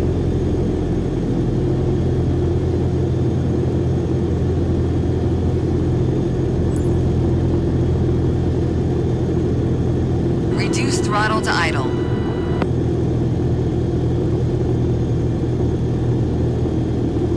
Now focus on the end of the runway and pull back slightly on the yoke to aim the nose just above it.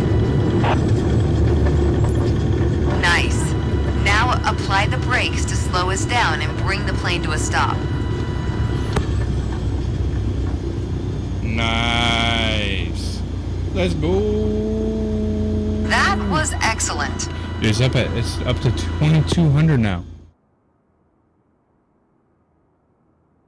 2,200. I don't know how that number went up.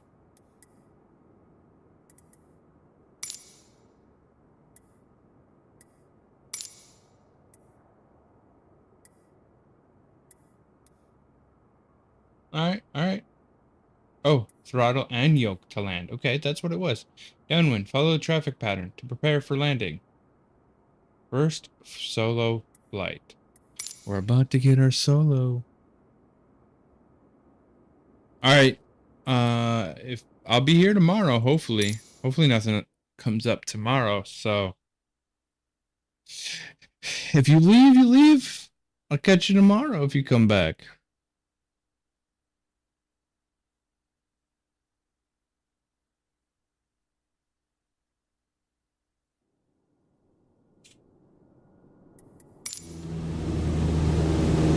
Okay, we're currently flying on the downwind leg at the standard traffic pattern altitude of 6,000 feet. It's a flight path parallel to the landing runway, but in the opposite direction. In downwind, you want to start preparing for landing. That means setting your speed and flaps configuration. Reduce speed to 80 knots. Maintain constant altitude and heading. The flaps provide extra lift at the expense of additional drag. This extra lift allows flying at a lower airspeed. Flaps allow for smoother and shorter landings. Go ahead and extend 10 degrees of flaps, all while maintaining current altitude.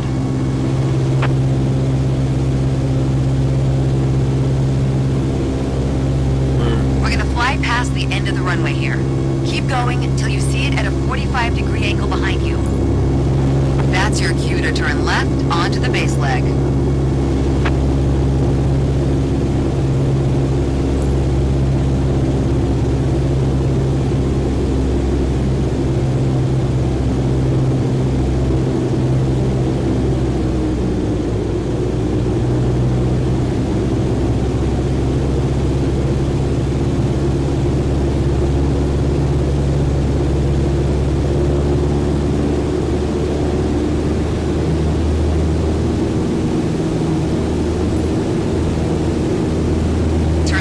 Onto the base leg.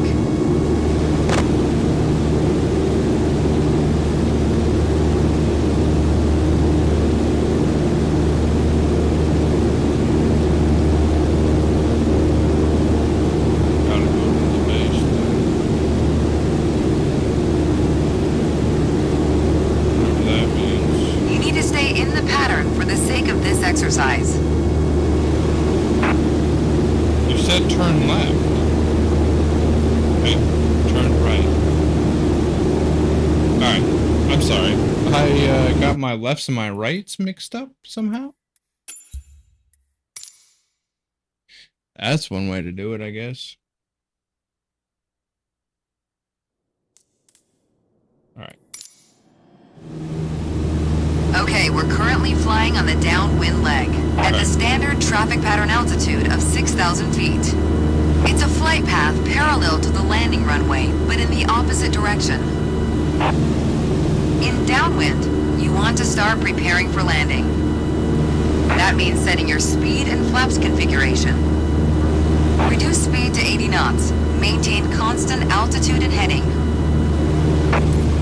The flaps provide extra lift at the expense of additional drag. This extra lift allows flying at a lower airspeed. Flaps allow for smoother and shorter landings. Go ahead and extend 10 degrees of flaps, all while maintaining current altitude.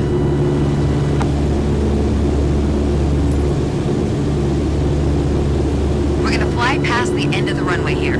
Keep going until you see it at a 45-degree angle behind you. That's your cue to turn left onto the base leg.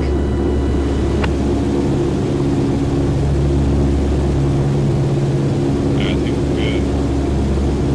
I think we did it. Little notches here and there to maintain the...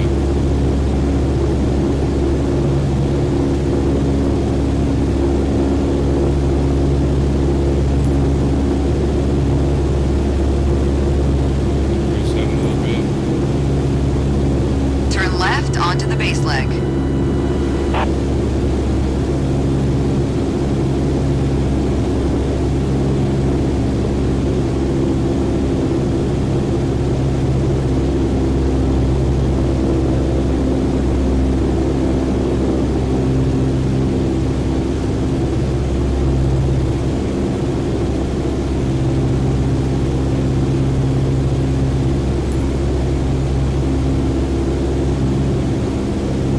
Try to maintain 1400 RPM.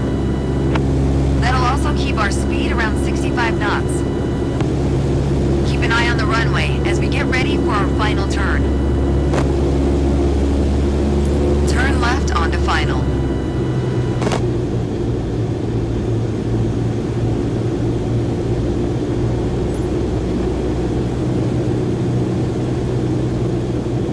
Keep a stabilized approach and prepare for landing.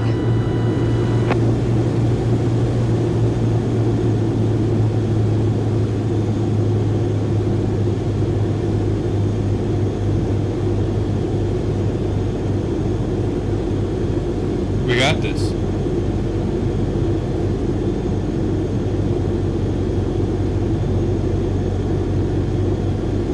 Coming a little hot.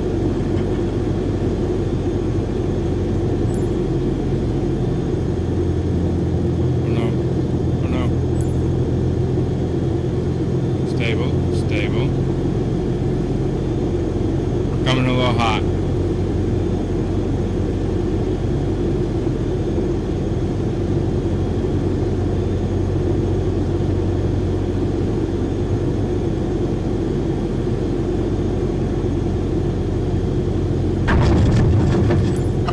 brakes and stop the plane.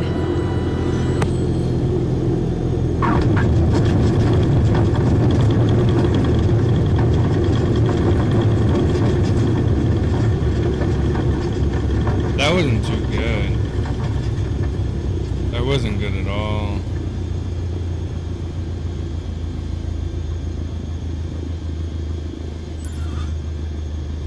You followed the traffic pattern well. Good job.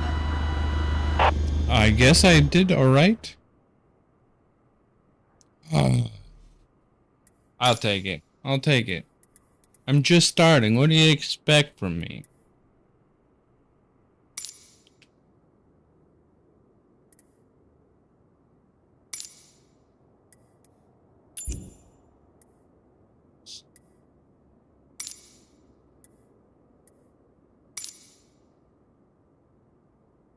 Oh my gosh.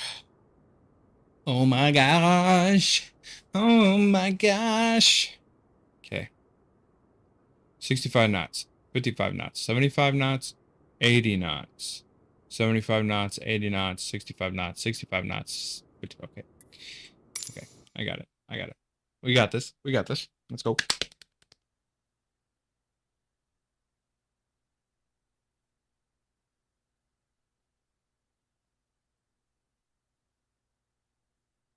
Cool.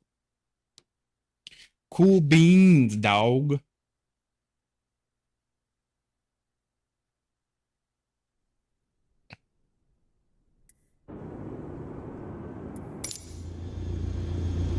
You guys ready? Time. Your first solo flight.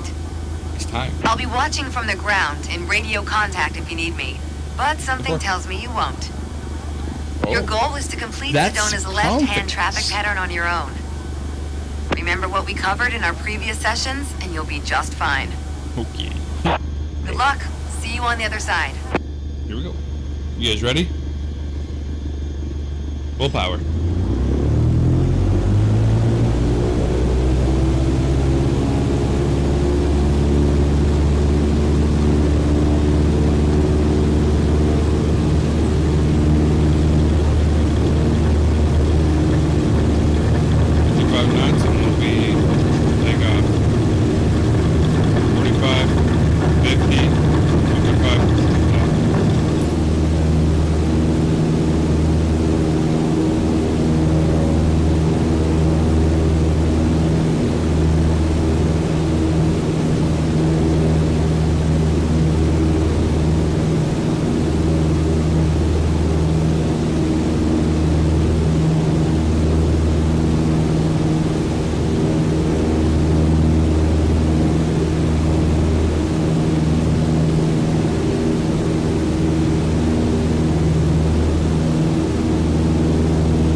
need 80 knots and 6,000 out.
I did that wrong. If it's not, oh my god. You did well, but you can do better. You're on your way to becoming one hell of a pilot. Oh.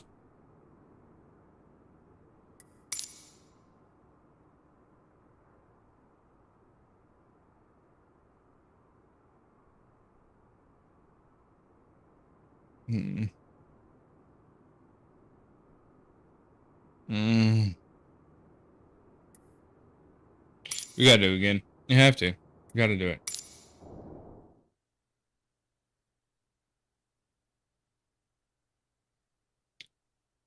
The whole point of this is to. It's Pilot time, training. your first solo flight.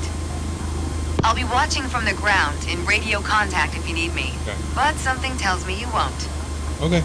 Your goal was to complete Sedona's left-hand traffic pattern on your own. Remember what we covered in our previous sessions? Right. And you'll be just fine. Good luck. See you on the other side.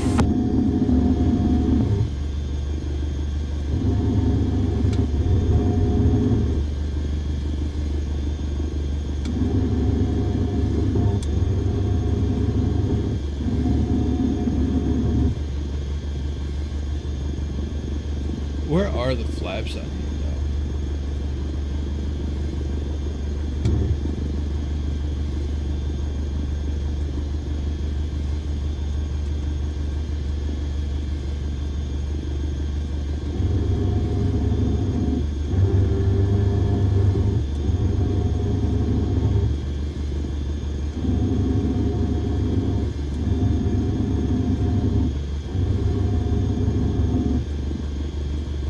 Okay.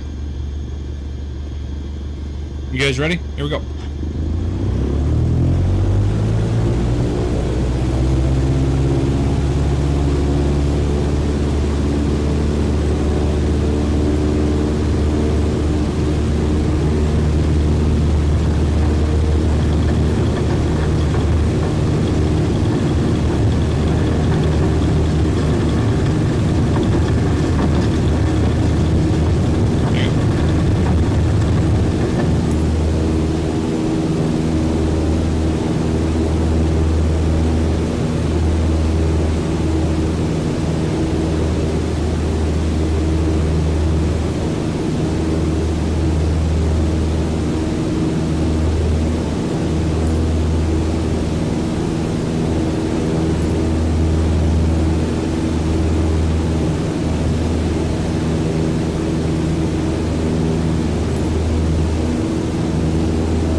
told me no. No, you didn't.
Alright. Now we're smoothing away.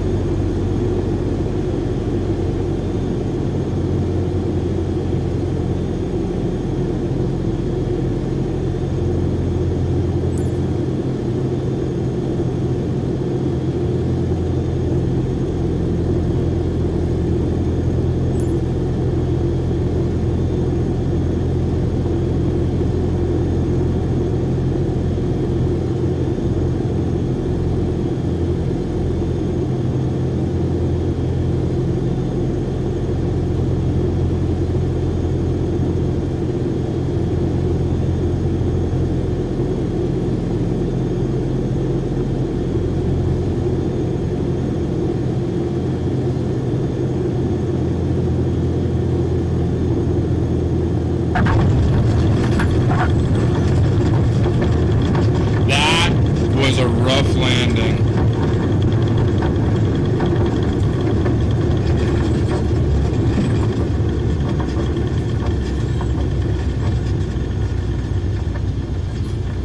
Oh, that was so rough. Everything was perfect until the landing.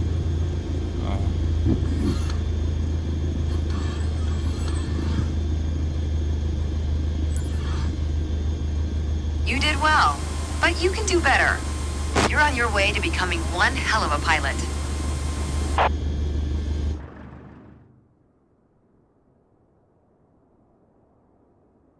I did better. Where did I fuck up? The takeoff and the landing. Oh gosh. Like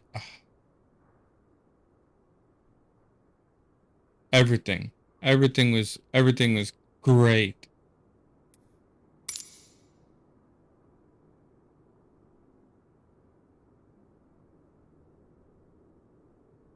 I have a whole total of 9 hours and 33 minutes.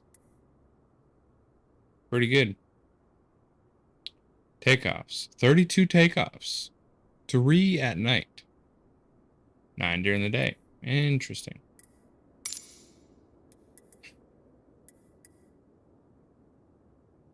Alright, so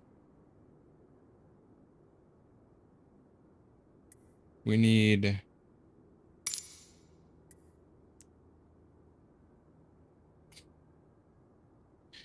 just got our first solo.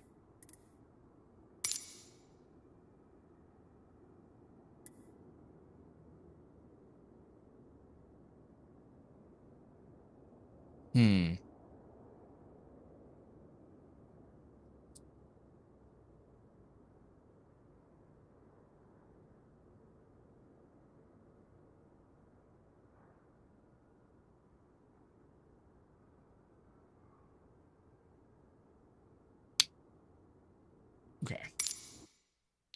We'll do this one.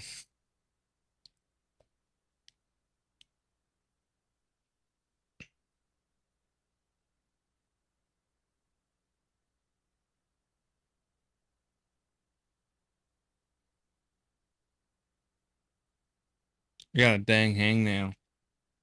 Don't feel too good.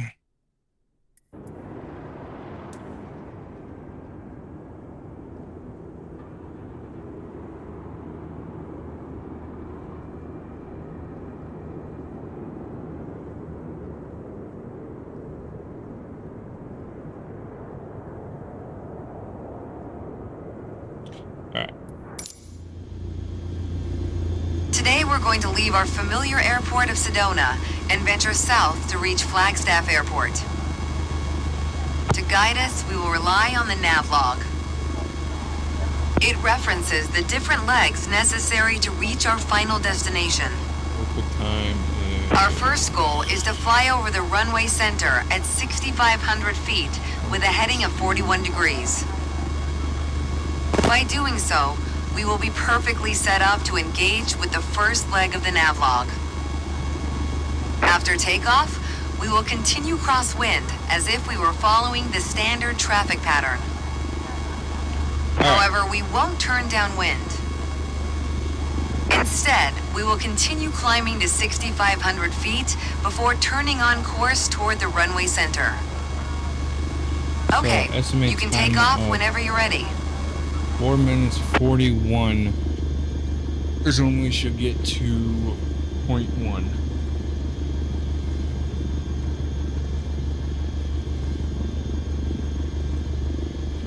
The whole thing should take 11 minutes 21 seconds.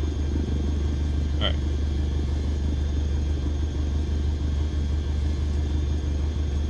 And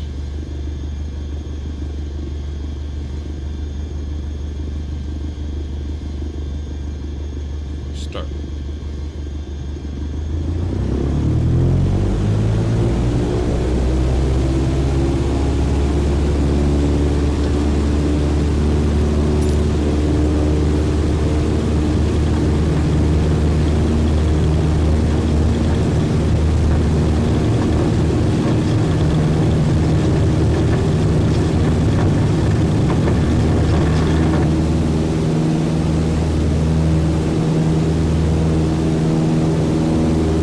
Nice command during takeoff. Your target altitude is 6,500 feet. Okay. That's 500 feet above the traffic pattern, as we don't want to interfere with incoming aircraft. Maintain 75 knots. Okay, well, we gotta get up to our target 700 first.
As you climb, turn left so you stay in the vicinity of the airport. Maintain 75 knots.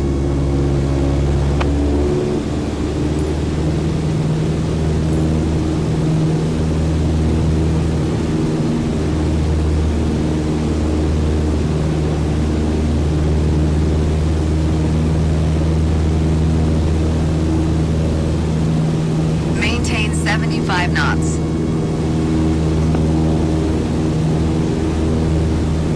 I'm not gonna get high enough. I wasn't doing the pull up right. Maintain 75 knots. I get it.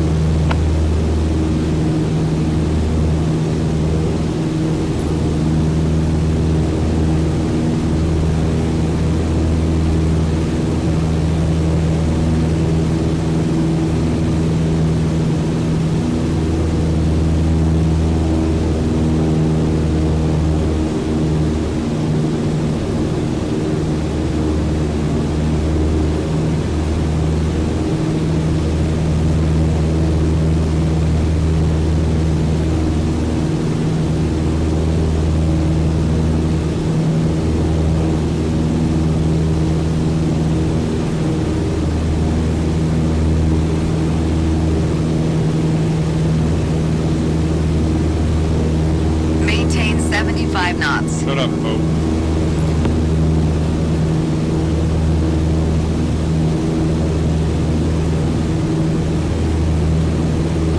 You need to do this more quickly. To ensure accurate navigation, you want an accurate starting point. And what's more accurate than the runway you just departed from? Go ahead and position your plane above the airport.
I doing something wrong here?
Fuck is a 45 to 41 degree headache?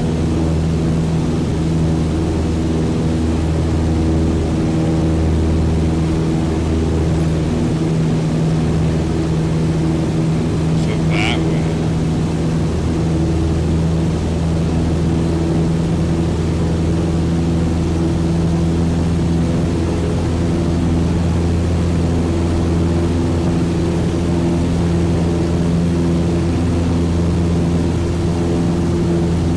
Maintain 6,500 feet. Shut up.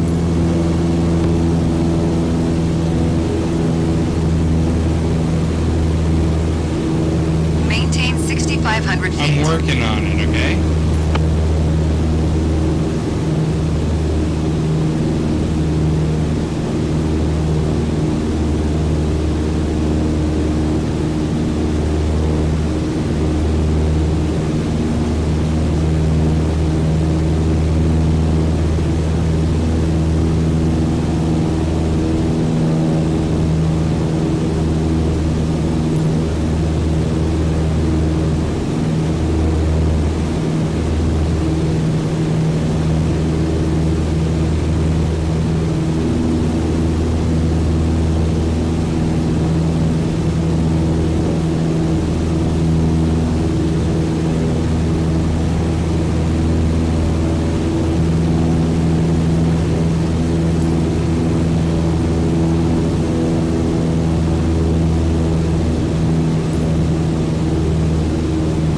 What are you making with?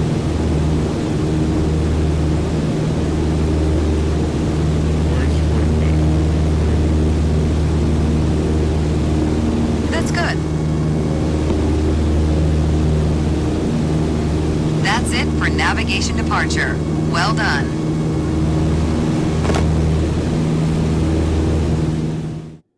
That was absolute horseshit. That took way too long. I mean, it took 11 minutes.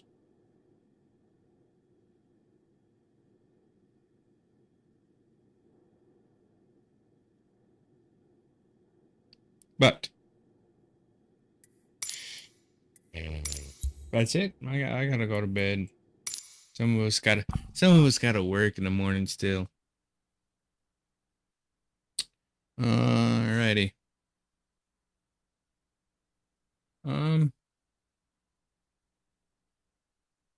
I want to thank everybody for being here. Thanks for being a part of this.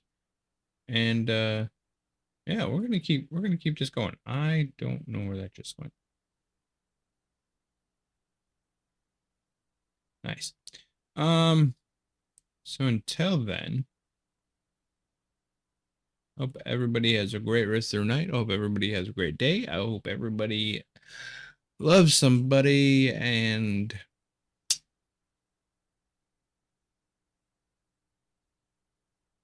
give somebody a high five. All right, see you later. See you next time. Adios.